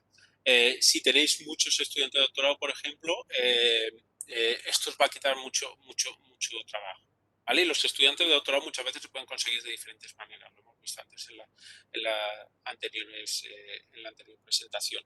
Por tanto, tener muy bien pensado un equipo y un equipo sobre todo que os deje tiempo suficiente para pensar en el proyecto, que es lo más importante. ¿Vale? Porque si estáis totalmente sepultados por el trabajo de laboratorio, por el día a día, entonces no podéis dirigir la investigación en un tema tan importante como el que estáis investigando. Y es importante que sí que lo podéis hacer. Por tanto, vuestro equipo yo creo que siempre intentar tener gente senior y evidentemente tener estudiantes no es malo. Evidentemente también tenemos como investigadores una misión de formación, ¿vale? Pero tenéis que tener muy en cuenta el hecho de que una starting grant requiere que podáis dedicarle mucho tiempo a pensar y a dirigirla y a supervisarla más allá. Y para ello tenéis que formar un equipo que os permita hacer eso. Hay una serie de secciones que yo siempre añado que no siempre, bueno, a mí que me ha pasado algunos borradores, no, no siempre se queda muy claro de otras personas y yo, por ejemplo, siempre lo hago, pero bueno, os digo cómo lo hago yo. Y de hecho, en la última Consolidator Grant hubo un revisor que lo agradeció, con lo cual, si queréis hacerlo, pues yo simplemente os lo pongo. Yo siempre añado algo, porque básicamente añado lo que ellos quieren saber. Al fin y al cabo, un revisor lo que quiere saber es por qué yo soy la persona indicada, por qué este es el momento de estudiar este tema, ¿vale? ¿Dónde está la novedad? ¿Qué es de diferente de lo que ya sabíamos? ¿Por qué es tan esencial que te den ese dinero? Porque se están gastando una pasta muy grande en ti. Entonces es muy importante que los revisores entiendan por qué es tan esencial gastarse ese dinero en ti. Por supuesto, las posibilidades de que se haga, no pasa nada por reconocer esto no se hace en el labo, sino simplemente decir, tengo un plan para hacer todo este tipo de cosas que he puesto en este proyecto. ¿Vale? Porque uno de los grandes problemas que hay a veces es que se escriben en el proyecto muchas cosas y después cuando se llega a la entrevista no se sabe. ¿Y esto cómo lo vas a implementar? Bueno, pediré permiso en algún P3. No es en algún P3. ¿En qué P3? ¿O en qué laboratorio de bioseguridad? ¿O en qué laboratorio que hacen no sé qué? El detalle es muy importante. Tener un plan que quede muy claro es muy importante. En cuanto se empieza con vaguerías en el sentido bueno, pero esto ya lo arreglaré, no, enseguida esto es una bandera roja que enseguida levantan en las entrevistas y los revisores. Hay que tener mucho detalle para decir, esto es exactamente así es como lo voy a hacer. No es que esté implementado ahora, pero así es como lo voy a implementar, si puedo. El high risk, high gain, lo mismo. Yo siempre añado esa sección. Cuando digo sección me refiero a un pequeño párrafo, tampoco tenéis tanto espacio, enseguida se os acaba. Pero es importante, yo creo, dejar muy claro que, sí, que hay mucho riesgo en lo que estáis pidiendo y tienen que entender dónde está ese riesgo, pero que también es verdad que si se consigue, o incluso si te quedas a mitad de camino, lo que vas a conseguir es suficientemente bueno o un avance suficientemente importante o significativo con respecto a lo que había. Y en ese sentido, escribir un párrafo así en el que se ponga eso es importante. También la parte de impacto. Impacto ya depende, yo lo he escrito más para la Consolidator que para la Starting, pero eso ya depende también de la naturaleza de los proyectos. ¿Cuál es el impacto social, el impacto, etcétera, etcétera? Pero no tanto bla, bla, bla como solemos poner muchas veces en otros proyectos, sino aquí muy específico. Un impacto muy asociado al why now que ponía yo ahí. Yo creo que esto los revisores lo agradecen mucho, porque enfocas mucho cuál es el problema. Y además todo esto tiene que estar ligado a la pregunta que quieres contestar, el knowledge gap que decía yo al principio. ¿Vale? Tiene que estar todo, tiene que ser tiene que tener esa coherencia.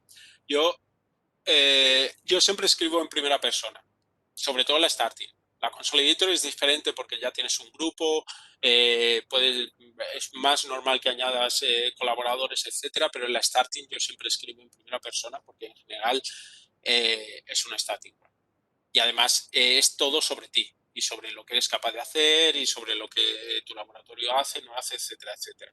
Por tanto, y tu idea. Entonces, yo tiendo a pensar que se agradece más que se escriba en primera persona porque además así te evitas el que se piense también que igual en realidad esto es como un proyecto encubierto para un grupo de investigación más grande, etcétera, etcétera. Yo creo que tiene que quedar muy claro que sois esa persona y una de las maneras es haciéndolo así, escribirlo en primera persona. Eso creo yo. Pues como decía yo en el 17, en el 13 conseguí la Starting Grant, que empezó en el 14, y en el 16, gracias a ello, o en parte gracias a ello, conseguí también una plaza en el Consejo Superior de Investigaciones Científicas, en el IBV, que es donde estoy ahora, y que empecé en el 2016. Yo lo que hice fue un traslado del proyecto del RC, que ya había iniciado en Fisabio, al IBV. pero, bueno, el traslado, bueno, no sé, creo que está Mónica por ahí. Mónica os puede decir que el traslado es Sí, sí, estoy aquí, hola. es una de La mudanza fue dura, sí. es una de las partes más farragosas de todo. Así como es verdad que las justificaciones, lo que os han dicho antes, son relativamente sencillas y la verdad es que se agradece. La parte de cambiar la GRAM fue dura. Y además añadimos otra cosa, que es que Fisabio aparecía como consorciado dentro del proyecto, de tal manera que Fisabio se quedaba un porcentaje del proyecto y de hecho todavía lo tiene hasta que acabe en junio el proyecto. ¿Vale? Pero todo este tipo de cosas se pueden hacer. Supongo que bueno, Mónica supongo que os dirá que por favor no pero Sí, por favor, no os vayáis.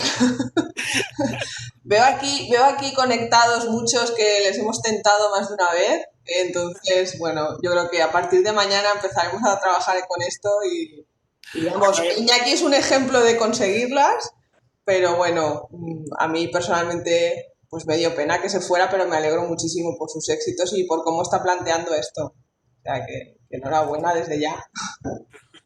bueno, yo creo que lo importante es eso, que no tengáis miedo, porque yo sé que mucha gente se lo piensa, no se lo piensa. Evidentemente la tasa de éxito es bajísima, pero realmente todos o gran parte, si estáis aquí probablemente, estáis en posición de conseguir una starting grant, y después yo os contaré un par de ejemplos que son diferentes a mi ejemplo, ¿vale? Porque hay muchos ejemplos de cómo se consiguen las starting grants o una consolidator. Pero bueno, una consolidator ya requiere un bagaje anterior, es un poco diferente, pero en la starting grant hay muchos ejemplos de cómo conseguirlo. Por tanto, no tengáis miedo. No tengáis miedo a pedirla. Una cosa es no tener miedo y otra cosa es ponerla a escribir 3 semanas antes. Esto es, desde ahora mismo os digo que no va a funcionar. Bueno, yo qué sé, igual hay alguien que es un hacha en esto, pero si no, ahora mismo os digo que no va a funcionar. Tenéis que empezar ya a destilar esas ideas, aunque después al final todo termine teniendo un formato diferente, etcétera, etcétera, a tener cosas ya en mente y escritas y pensadas, etcétera, etcétera, porque cuesta, a mí lo que más me costó, después cuando ya lo tienes todo claro, es escribir y escribir métodos y escribir esas cosas. Lo que más me costó es llegar a cuál es la idea, qué es lo que quiero transmitir, el knowledge que os decía antes, ¿no? Eso es lo que más cuesta. Y a mí me costó, en las dos me costó muchísimo. Y no es que no las tuviera, porque están en tu cabeza, porque si habéis estado trabajando en vuestro tema mucho tiempo, estoy seguro que han estado rondando por ahí. Pero cómo trasladarlo después y que se entienda por paneles que además no son especialistas, porque yo nunca ha habido nadie de tuberculosis en ninguno de mis paneles. Es decir, entonces, eso tiene que quedar muy claro por qué es tan importante lo que estáis haciendo. Entonces, eso es lo que más tiempo lleva. Así que, y eso es sentarse y escribir, intentar escribir a ver si tiene sentido, después volver otra vez, después darle otra vuelta, etcétera, etcétera, hasta que os quede una idea clara, base, pero muy clara. Y sencilla, porque si no, al final no llega el mensaje. Por lo menos sencilla para la B1. Y después en la B2 ya se expande, ¿no? Mucho más. En la B1 que sea. Y escribirlo toda la introducción en torno a eso. ¿Eh? No empecéis a hacer una introducción de estas y así se trata la tuberculosis y así no sé qué. No. La tuberculosis es este problema ABC, no sé qué. Para el control hace falta esto y esto. Y nosotros creemos que podemos hacerlo o que hay una necesidad de que se haga y nosotros o yo propongo que esto se puede hacer. Esto yo creo que es bastante importante. Por tanto, si no lo habéis hecho ya, sentaros a pensar vuestra idea a fuerza. Ese sería mi consejo. En el 16 empecé como científico titular en el IBV. Ya tenía un proyecto del Plan Nacional antes, más o menos cuando conseguí, un año antes creo que conseguí el RC. Y a partir de ahí he conseguido bastantes más proyectos de todo tipo. De equipamiento, de la Generalitat, bueno, exploras, retos, PCSIC, etcétera. Y todo eso y todo esto conviviendo con la RC, que a veces tampoco tiene por qué ser así, en mi caso sí. conviviendo con la RC y ya lleva un tiempo, pero el año pasado conseguimos ya publicar muchas cosas de esta RC. Que al final ha sido bastante exitosa.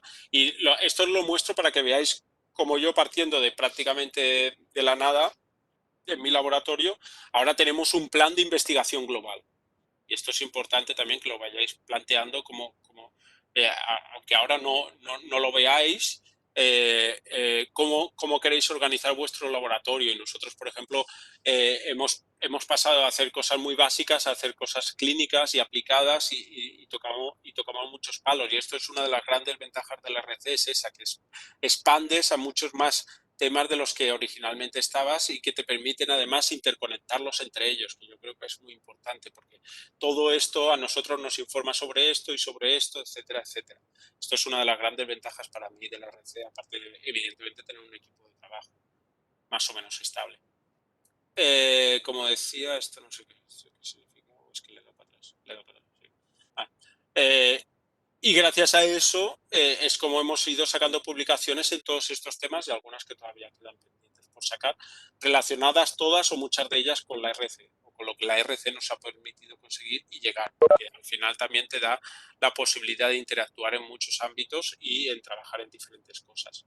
Por tanto, básicamente lo que te da la RC es la posibilidad de trabajar en lo que quieres y te gusta, que no siempre es posible. ¿Vale? Todas esas publicaciones que son del año pasado, entre el año pasado y hace 2 años, lo que ha permitido ahora también es conseguir esta Consolidator Grant, que es un poco diferente a como... es una filosofía un pelín diferente a una Starting Grant porque evidentemente el punto de partida es muy diferente. Quien tenga una Consolidator Grant es importante y esto siempre te lo dicen, no debe ser una continuación de la Starting Grant. Eso no significa que no uses la Starting Grant de trampolín, y yo de hecho en mi proyecto la uso, pero no debe ser una continuación en el sentido, bueno, pues ahora vamos a hacer lo mismo pero con 10.000 muestras más y ya está. No, tienes que tener ideas nuevas y buscar, y yo creo que queda, sobre todo para los que han tenido antes una Consolidator, a veces es un arma de doble filo una Starting Grant, haber tenido una Starting Grant.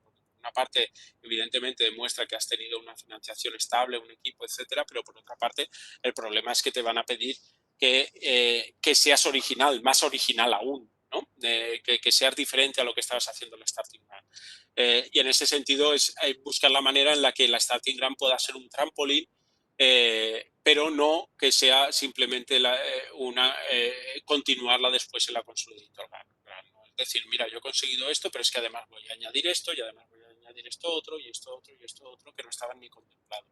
Por ejemplo, yo en la Consolidator ahora añadimos al host. Antes hacíamos solo el patógeno, ahora hacemos los pacientes de tuberculosis también, ¿vale? Por tanto, va más allá de lo que estábamos haciendo. Evidentemente, si no tenías una Starting Grant antes, pues esto es diferente, igual el planteamiento puede ser un poco diferente. Volvemos otra vez a lo mismo. Durante los años de la Starting hemos madurado muchas ideas alrededor de cómo se transmite la tuberculosis y muchas de ellas las hemos podido interconectar en esta Consolidator. Y aquí ya hablo de EMOS porque es verdad que la Consolidator es un poco ya diferente. Ahí ya podemos decir que tenemos un equipo, por tanto ya no es tanto el yo como tu equipo y además no está tan mal meter otros grupos que pudieran ser claves, ¿no? Por ejemplo, nosotros que no podemos hacer experimentos en animales porque requieren un laboratorio de bioseguridad 3 de animales que hay muy pocos en España, pues hemos añadido un equipo que está en Oporto, ¿no? Y que va a hacer y que nos va a permitir trabajar allí y hacer los experimentos allí. Pues ese tipo de cosas, eso es normal, además cuanto más crece un proyecto, más posibilidades, más necesidades hay, ¿no? Nosotros, por ejemplo, ahora hemos añadido un clinical site, un sitio de estudio que es en Mozambique, ¿no? Pues digamos que es, evidentemente si ya la Starting Grant era ambiciosa, ahora es mucho más ambiciosa, más compleja también que la Starting Grant. También tampoco hay... Bueno, yo por lo menos es como lo hice, pero vuelvo a decir que las recetas del éxito son un poco difíciles siempre. Yo no tuve problemas en decir voy a intentar consolidar a mi equipo, porque yo entiendo que si es una consolidator, tengo que decir que yo tengo un equipo que ha estado trabajando en la Starting Grant o en cualquier otro proyecto que hayáis tenido antes y que lo quiero consolidar. porque son el equipo que necesito para poder hacer este proyecto. Y hay veces que se piensa, bueno, pero es que igual ya decir que voy a meter un equipo o unas personas en concreto, pues yo creo que eso da una sensación de que lo que se va a hacer está cubierto. Tenemos a gente, ¿no?, senior, que es capaz de llevar a cabo las tareas que estamos hablando. Por lo tanto, da mucha más sensación de robustez, creo yo, al proyecto si se habla del equipo que ya tienes en marcha, más otra gente que pueda añadirse después. Como decía, se puede añadir equipos externos, en este caso más justificado, aunque en la starting también, pero incluso en la Consolidator más justificado porque generalmente la ambición es mucho más grande. Entonces, si hay algún equipo externo, pues también no pasa nada. ¿Vale? Y esto era un poco lo que tenía preparado, y la última diapositiva era que yo soy un ejemplo, pero no soy el único ejemplo.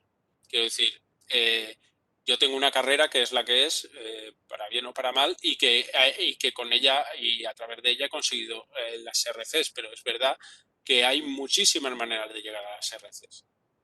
Y la gente piensa, o hay gente que piensa, bueno, es que no tengo suficientes publicaciones. O es que no. Yo creo que en la RC siempre se ha primado la idea. Yo conozco a gente que tiene muy pocas publicaciones que ha conseguido una RC Starting Grant porque ha tenido una idea brillante. Y esto yo creo que se hace notar en la RC, y es algo muy diferente a otras agencias de financiación y evaluación. Evidentemente tienes que tener publicaciones, pero no necesitas tener 5 publicaciones de súper alto impacto. Yo creo que tienes que tener un grupo consolidado de publicaciones y después, sobre todo, la idea. Entonces, por eso digo que hay gente que igual entra más por currículum y hay gente que igual entra más por la idea. Pero es posible, quiero decir, si tenéis la idea, presentarla. Y que no se eche para atrás que haya gente con más o menos currículum. Porque sobre todo para la starting, todo es posible. O sea, yo he visto ejemplos de todo tipo en ese sentido. O sea, que no tengáis miedo en ese sentido. Para lo Consolidator también, hay gente, conozco a gente que igual no ha publicado tanto, pero que sí que demuestra que tiene suficiente trayectoria como para llevar a cabo una Consolidator Grant si tiene la idea adecuada. Por tanto, aquí volvemos otra vez a lo mismo. La idea es lo más esencial. La idea es clave. Tenéis que identificarla, dedicarle tiempo y que quede muy clara. Una idea a fuerza, no vayáis a 2, a 3, a 4. Las 2, 3 o 4 las ponéis como objetivos o como queráis, pero la idea a fuerza de esto es. Y ya sé que a veces, que evidentemente esto es casi como decir voy a curar la tuberculosis, ¿vale? Pero que en realidad a veces se simplifica tanto que parece que en tu proyecto vayas a hacer lo que no ha hecho nadie nunca, ¿no? Pero es verdad que esa idea fuerza dentro, en el sentido de cómo está tu campo y qué se necesita para que avance, yo creo que es fundamental. Y construir todo a partir de ello. Y ya está. ¿Qué se me ocurre? Pues gracias, Iñaki. La verdad es que es súper interesante. La verdad que sí. Supongo que alguien querrá hacer alguna preguntita, imagino. Si alguien quiere hacer alguna preguntita o por el chat o levanta la mano, lo que queráis.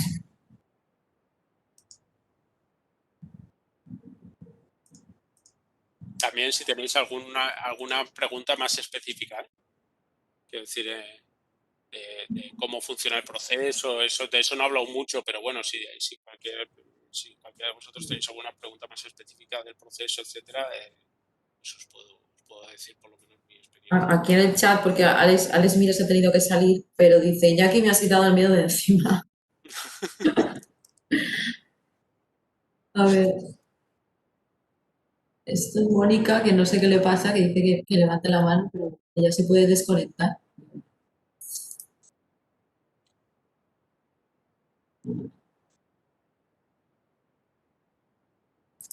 Igual es que está impuesto.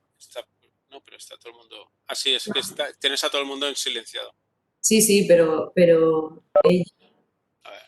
en teoría, es organizadora, entonces debería de poderse quitar el silencio. Si no, le voy a pasar la bolita y que ella misma se quite el silencio.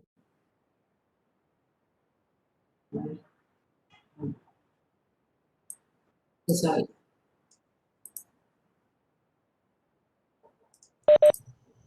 Creo que ahora. Sí, como hay como tres Sí, pisadas. lo siento, lo siento. Nada, yo, bueno, muy sencillo. Muchas gracias primero a Estefanía porque creo que ha hecho una presentación muy buena, aunque parece que haya mucha información, sinceramente es un muy buen resumen, porque en realidad RC tiene millones de documentos y de guías y demás, entonces pienso que la presentación que nos ha hecho Estefanía ha sido muy buena y nos da una visión genial de por dónde podemos empezar a tirar.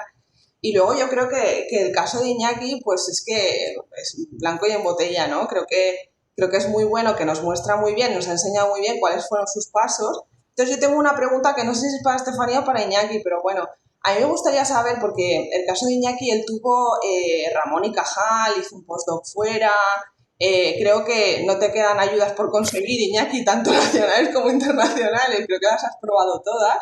Me gustaría saber si existe una norma no escrita que, en el sentido de que se puntúen bien esas cosas, porque hablamos siempre de que el investigador tiene que demostrar independencia, pero no sé si se valora solamente a través de sus publicaciones científicas o en los paneles de evaluación, este tipo de carreras anteriores, no sé, se valoran también, que entiendo que sí, pero no es un criterio de evaluación y como bien indica Iñaki, el peso es la idea. Es la idea y el investigador, ¿no? Eso por un lado. Y bueno, luego os cuento otra cosa. A ver.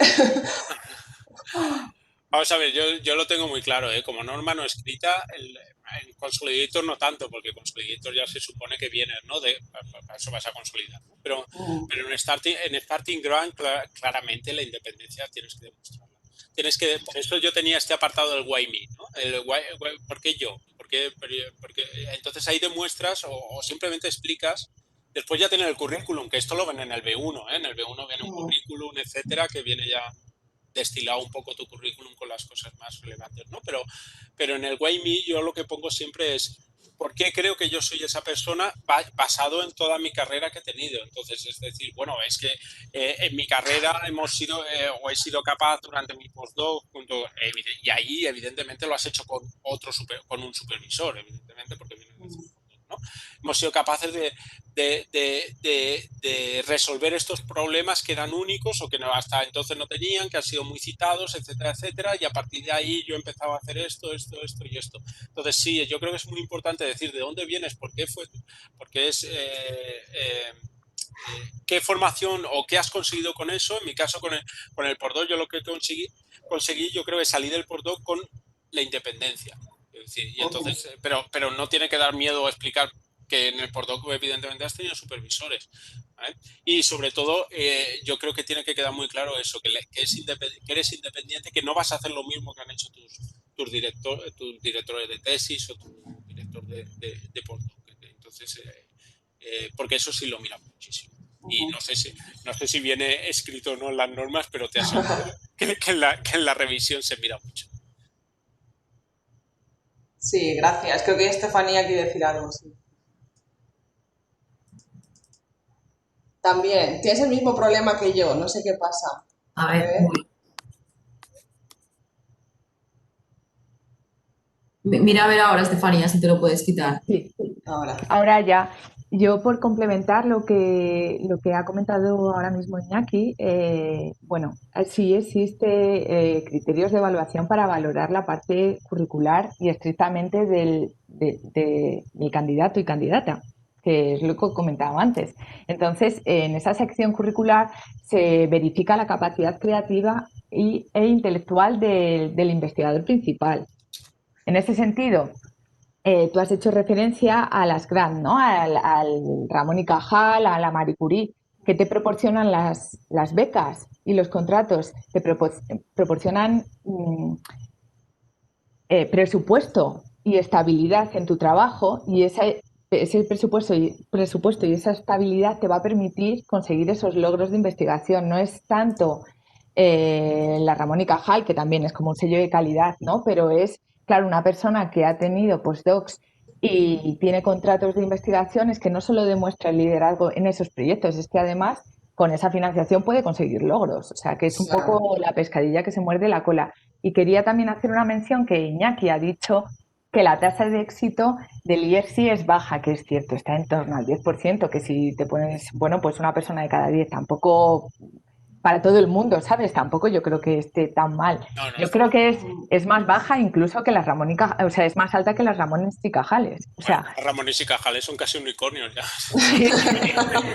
así que hay mucha gente que dice, porque está en España, voy a intentar la Ramón y Cajal y no se plantea la IERSI porque se cree que está fuera de sus posibilidades. Todo lo contrario, es que las estadísticas muestran que es más fácil conseguir el IERSI que la Ramón y Cajal. Por eso digo Y yo es el esto mismo perfil. de perder el miedo, ¿no? No hay que tener miedo al RC, quiero decir, evidentemente tienes que ir con algo preparado, ¿no? Pero no hay que tener miedo a pedirla. Yo sé que mucha gente se echa muy para atrás con esto. Por eso me refería que también todos los que estamos ahora conectados, dejar el mensaje claro que no es imprescindible, o sea, que no el que tenga una una Ramón y Cajal tiene asegurada una RC en absoluto. Puede que alguien sea el 50% de ratio de éxito. Que tengan Ramón y Cajal y soliciten RC la consigan. Sí. Pero también hay casos, ¿no? Gente que no haya tenido Ramón y Cajal y puede conseguir RC. Por eso sí. O Miguel Servet. O Juan de la Cierva. Yo os puedo contar, por ejemplo, un ejemplo de alguien que consiguió una starting grant, además fue mi año y la conozco porque es amiga, está en Londres. Y ella era postdoc todavía cuando la consiguió. De hecho, la starting grant lo que le permitió fue irse a un instituto y montar su grupo allí. Quiero decir que no venía con una independencia ni con un proyecto propio. Pues la starting grant fue la que le dio la independencia y el proyecto propio. Vamos otra vez a lo mismo. Hay diferentes maneras de llegar, pero siempre con la idea de que tienes que tener la idea es lo principal. Después ya tienes que intentar vender la moto, ¿no? La tienes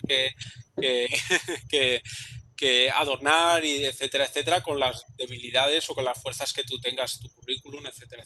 Pero la idea es lo principal, pero se puede llegar de diferentes maneras. Mi amiga, por ejemplo, pues yo creo que lo más que había publicado en ese momento era un self-report, que será un 7 Impact Factor o algo así. Y quiero decir que, y la consiguió. ¿Por qué? Porque tenía una idea buenísima. Tenía una idea buenísima que era frontera en su campo.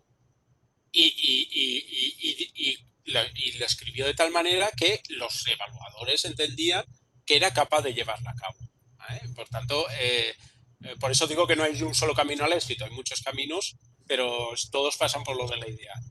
Y en tu caso, Iñaki, habéis hablado mucho del gap, de la frontera del conocimiento y demás. En palabras sencillas, ¿qué gap defendiste tú en tu starting sobre todo?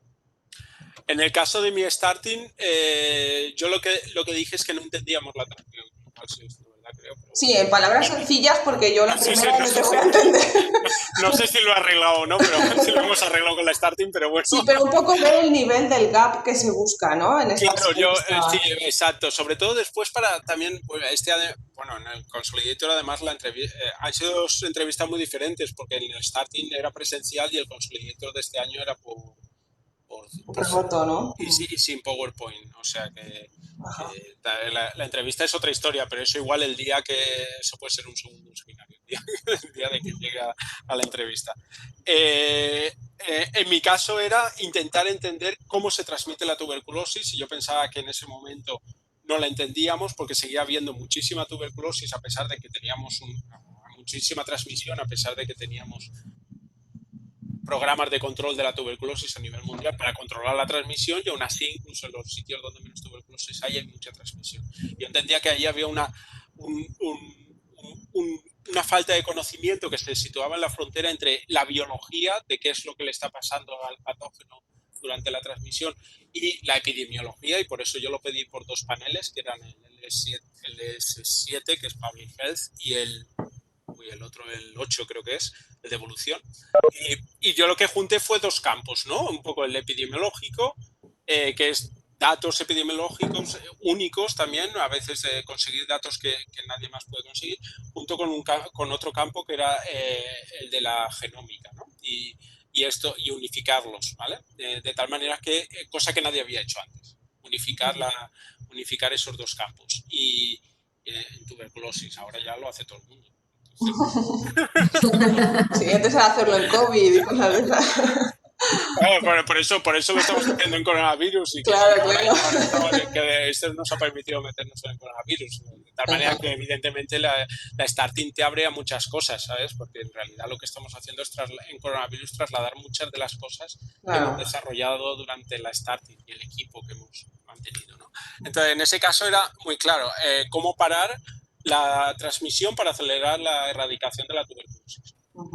Esa era la idea fuerza, pero claro, tienes que sustentarla en algo. Quiero decir, igual, si no, Por te va a decir, supuesto. hombre, pero oye, que en la transmisión no hay. ¿No? Te quiero decir que claramente decir, es que estamos viendo que no lo estamos parando, se está haciendo A, B, C, D, E, y en realidad viene porque hay un knowledge gap muy fuerte sobre realmente cómo se transmite la tuberculosis, porque venimos de dogmas que vienen de hace 100 años. Y esos dogmas en realidad no están aplicando o no están funcionando ya. Y eso era un poco a partir de lo que partí. Después, evidentemente, tenéis que entrar, claro, a sustentarlo todo eso, ¿no? A decir, porque claro, si no, o sea, decir una frase de estas de la nada tampoco os vale para nada, ¿no? Pero Claro. tiene que estar sustentado y evidentemente, ahí ya entra todo lo que sabéis sobre toda la bibliografía, etcétera, que sabéis sobre el tema y vuestro propio análisis, ¿no? Y intentar venderlo que eso es así. Podría haber aparecido alguien y decirnos, bueno, pero es que yo creo que... Y entonces ahí ya es diferente, porque si pillas a alguien con dogma, ahí ya entras en dogma. Pero precisamente por eso, ¿sabes? Entonces, ahí hay muchas enfermedades. En el caso de las enfermedades infecciosas pasa mucho esto de los dogmas, sobre todo en el caso de la tuberculosis es muy común que vengamos de cosas que venían de los 50 y que no se han cambiado. Entonces, y la hemos ayudado a cambiarlos. De hecho, hemos descubierto que, por deciros algo, que la tuberculosis se puede transmitir en estado asintomático, que ahora con el coronavirus parece todo súper común, pero... Acaba de aparecer la palabra asintomático. Sí. Claro, ahora todo el mundo conoce el asintomático, ¿no? Entonces, y un poco, de hecho, la nueva coges tirando de ese hilo, que lo conseguimos gracias al Starting Grant, para ver realmente estos estados asintomáticos de personas con tuberculosis y qué papel tienen en la transmisión. Entonces, veis cómo puede estar conectado de tal manera que usamos la Starting como un trampolín, pero para enfocarnos en algo mucho más concreto. Ya no es la transmisión, sino estos nuevos estadios de asintomáticos en tuberculosis que se suponía que no existían hasta hace 5 años. Entonces, estamos ahí. Sí. Muchas gracias. Creo que está Leonor por ahí que quiere hablar y tiene algunas preguntas. Así es que yo ya me callo y os doy las gracias a los dos, que me ha encantado cómo lo habéis hecho y cómo lo habéis expuesto. Sí. Hola, muchas gracias, Estefanía e Iñaki. Muy interesante. Estaba escribiendo con Estefanía por el chat porque, bueno, yo soy bastante novata en esto de las ERCs y me estoy empezando a decidir ahora, pero el tema del deadline de abril, marzo o abril, no sabía si es que se abría la convocatoria para que te vayas preparando o es que ya tienes que presentar la idea. Deadline es cierre. Es que, bueno, el IERSI, como he comentado antes, los procedimientos siguen siendo los mismos, las reglas de juego siguen siendo los mismos y hay pocos cambios. El tema de los paneles y poco más. Entonces, ya en verano de 2020 el IERSI anunció sus nuevas convocatorias y la gente lleva trabajando desde verano. Entonces, el cierre es marzo. Estaba puesto para la primera semana de marzo y hoy ya han ampliado hasta el 24 de marzo, pero no, digamos que no es un cierre que sea abrupto, porque lo habitual, si se hubiese mantenido el calendario, es que hubiese sido en octubre de 2020. Entonces es cierre. Yo también quiero recalcar que son propuestas muy livianas, burocráticamente, hay que rellenar pocos papeles, pero el proceso de ideación es muy largo, porque no es solo pensarle en la idea, es cómo encajas esa idea con el presupuesto, con tu equipo, con tal. Entonces, si no tenéis una idea madura, como la convocatoria va a seguir el año que viene, y esto pues hasta por lo menos 2027 está asegurado, esperar a tener una estructura de propuesta y una idea sólida. También tenéis que reunir evidencias preliminares que puedan sustentar vuestra idea para presentar, porque si no pasáis a segunda fase vais a tener restricciones en las candidaturas futuras y son muy duras, o sea, hacen esperar 3 años en el peor de los casos. Entonces también es una estrategia decidir cuándo se va a presentar uno a la convocatoria. Vale. Vale, perfecto. Yo que estoy preparando la Segillent, que es de aquí de la Generalitat, y te piden un plan de trabajo para presentarte a una RC. Entonces, por eso empecé a mirarlo y bueno, me estoy animando, pero claro, ya no me quedaba claro cuándo era la presentación de solicitudes o deadline y tal. Entonces, claro, para mí me convendría más, digamos, madurar la idea este año y presentarme el año que viene. Claro, lo que tienes que ver es si tu umbral de haber presentado la tesis de 2 a 7 años sigue siendo ese o pasarías ya a Consolidator. O tienes hijos y te puedes descontar 18 meses. Eso ya hay que hacer ahí también encaje de bolillo y tal. Vale, muchas gracias. Nada. Sí, yo lo mismo, ¿eh? En realidad, igual para abril llega un poco justo. A no ser que ya quien no haya empezado todavía a madurar un poco el proyecto. Vale, Que lo haya hecho, sí, pero si no, yo creo, y siempre que tengas, yo es que siempre me presenté en mi última oportunidad, con lo cual siempre he estado al filo de la navaja, pero si hay posibilidades si no está muy maduro el proyecto y hay posibilidades de presentarse a la siguiente, yo lo haría también. Con tranquilidad. vale, muchas gracias. Yo tengo otra pregunta, si puedo. Claro.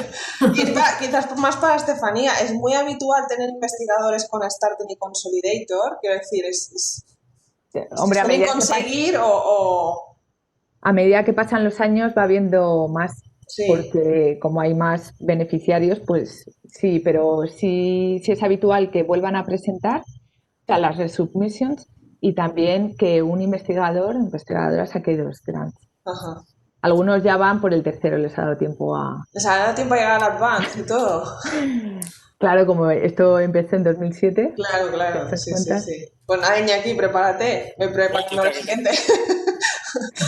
Yo conozco un investigador que nació en el 45 que está ya como, bueno, le están evaluando su tercer advance. Imagínate, como Sí. lo que dicen que está abierto a todas las nacionalidades y a todas las edades y tal, es que es verdad, ¿eh? ¿Cómo pasa? Sí, yo creo que sí que se refleja que la importancia de la idea, ¿no? Y el defenderla bien a todos los niveles. Entonces, bueno. Luego yo no me he detenido mucho porque, bueno, 45 minutos, una hora dan para lo que dan, pero el RC tiene compilados todos los proyectos que ha financiado. Entonces, un ejercicio de asimilar que se ha ido financiando en los años anteriores te da una idea de por dónde poder tirar, porque, como dice Iñaki, pues su experiencia es única, pero hay muchas más, ¿no? Entonces te da una apertura de miras de por dónde se pueden presentar las propuestas. Y luego yo también resaltaría igual del proyecto de Iñaki la participación de Mozambique, ¿no? El hecho de que aunque sean ayudas europeas, hay países que están asociados al programa y demás, y cómo justificaste bien esa participación de un país como Mozambique. Entiendo que la tuberculosis ahí tiene mayor incidencia o lo que sea, está bien justificado, pero yo siempre veo que cuando se ponen países que son externos a la Unión Europea, aunque sean asociados o tengan acuerdos o lo que sea, es porque aportan valor añadido, ¿no? Y en tu caso, ¿qué aportaban para que fueran finalmente aprobados y financiados? Porque según nos comentaste el otro día, en el Consolidator tienen un peso grande. Sí, de hecho, en nuestro caso es relativamente más sencillo porque evidentemente la tuberculosis en Mozambique es mucho más común que aquí. Y además era un caso un poco especial. En realidad lo que hacemos allí es aprovecharnos que hay un ensayo clínico en marcha donde se va siguiendo una cohorte de pacientes y de las muestras de esos pacientes nosotros vamos a hacer nuestro análisis sobre las muestras que ya están recogidas para ese ensayo clínico. Entonces era un caso único, especial y que nos daba una oportunidad que generalmente no se tiene. Porque claro, si tienes que con 5 millones, con 2,5 millones no montas un ensayo clínico o un ensayo de cohortes en el que tengas que seguir a gente, ¿no? Porque eso no da, ni tampoco es el objetivo de un RC. Pero sí era aprovechar una cohorte muy especial que estaba en marcha y que justo, pues fíjate, coincidió que estaba empezando. Entonces, allí es donde están los pacientes de tuberculosis, allí es donde tenemos que trabajar nosotros, y en ese sentido es un poco más fácil de justificar para nosotros, ¿no? Porque al fin y al cabo es lo que trabajamos, y si no, siempre se corre, en el caso nuestro, siempre se corre el peligro que te digan, bueno, pues si esto lo estás haciendo en Valencia, ¿qué tiene que ver con un sitio donde hay mucha tuberculosis, ¿no? Que es donde realmente es un problema. Entonces, en ese caso sí que estaba más justificado, y conozco otros casos con Statingram, por ejemplo, que también han hecho algo parecido. Es decir, que eso ya depende de cada campo, que es un poco especial. También trabajamos, es verdad que después da más trabajo, porque esto es Claro. un country de este y al final da un poco más de trabajo, pero bueno, después también en la misma RC trabajamos con México, aunque ellos no van asociados, pero sí que con una cohorte de México, por ejemplo. Quiero decir, es una RC esta un poco más compleja, ¿no? que la que teníamos como starting, también tiene más dinero. Pedimos, en el caso de Mozambique, además, el extra que había este año, que era para Fieldwork, en Mozambique, precisamente porque el seguimiento de estos pacientes es muy caro. Entonces pedimos pasarnos del presupuesto y creo que nos han dado 700.000 euros de más. Y por lo que me contaron después, creo que hemos sido casi los únicos a los que les han dado esta excepción. Pero claro, es un caso muy concreto en el que de la tuberculosis que aplica muy bien para este tipo de excepciones. Yo creo que esto apoya lo que venís diciendo durante toda la sesión, ¿no? La importancia de la idea y lo bien sustentada que esté, pues, con colaboradores o con equipos o con laboratorios y demás. Por lo tanto, yo creo que el mensaje es que, bueno, que no hay mal pequeño, por así decirlo. Quiero decir, se quiere financiar, o sea, no se van a guardar el dinero. Claro. Lo único que quieren estar seguros es que lo gastan bien. Sí. Pero si ellos consideran que tu idea es esencial y que va a ser parte de... entonces, mi experiencia en la RC es que no te ponen muchas trabas a gastártelo a gastártelo como tú consideres de la mejor manera para que aquello vaya a buen puerto. Y si es con otros países, etcétera, si es necesario y está bien justificado, todo lo que está bien justificado en la RC, Sí. mi experiencia es que no hay problema. Incluso hay un criterio que marca la pertenencia en un Estado miembro o país asociado del IP, que tiene que ser del 50%, pero el otro 50% podría estar, en este caso, en Mozambique, o si es una investigación con yacimientos que están en Oriente Próximo, pues allí. O...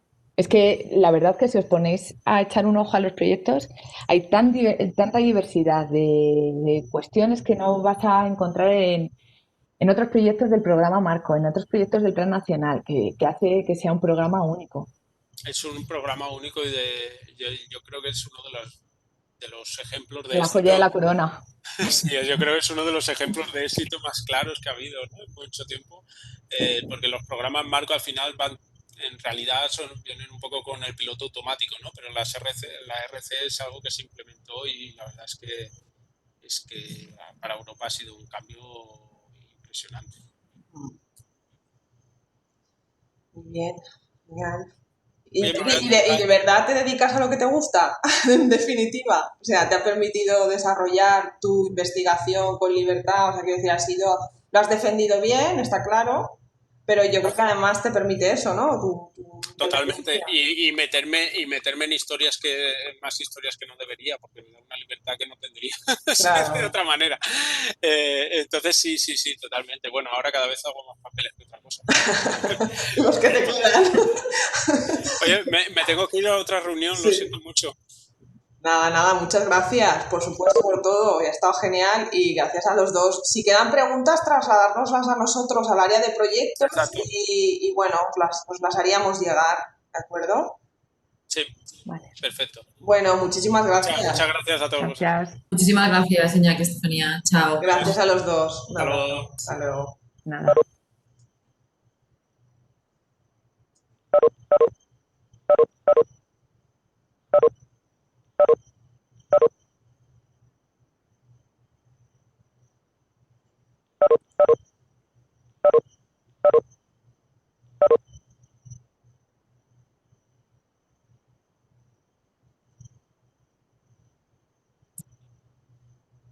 Ainhoa se ha quedado. Yo creo que Ainhoa igual la podemos animar a que coja y pida RC. No sé si me está oyendo. No sé. No sé si funciona. ¿Y has podido parar la grabación? Sí, voy a ver porque me ha quitado aquí. A ver.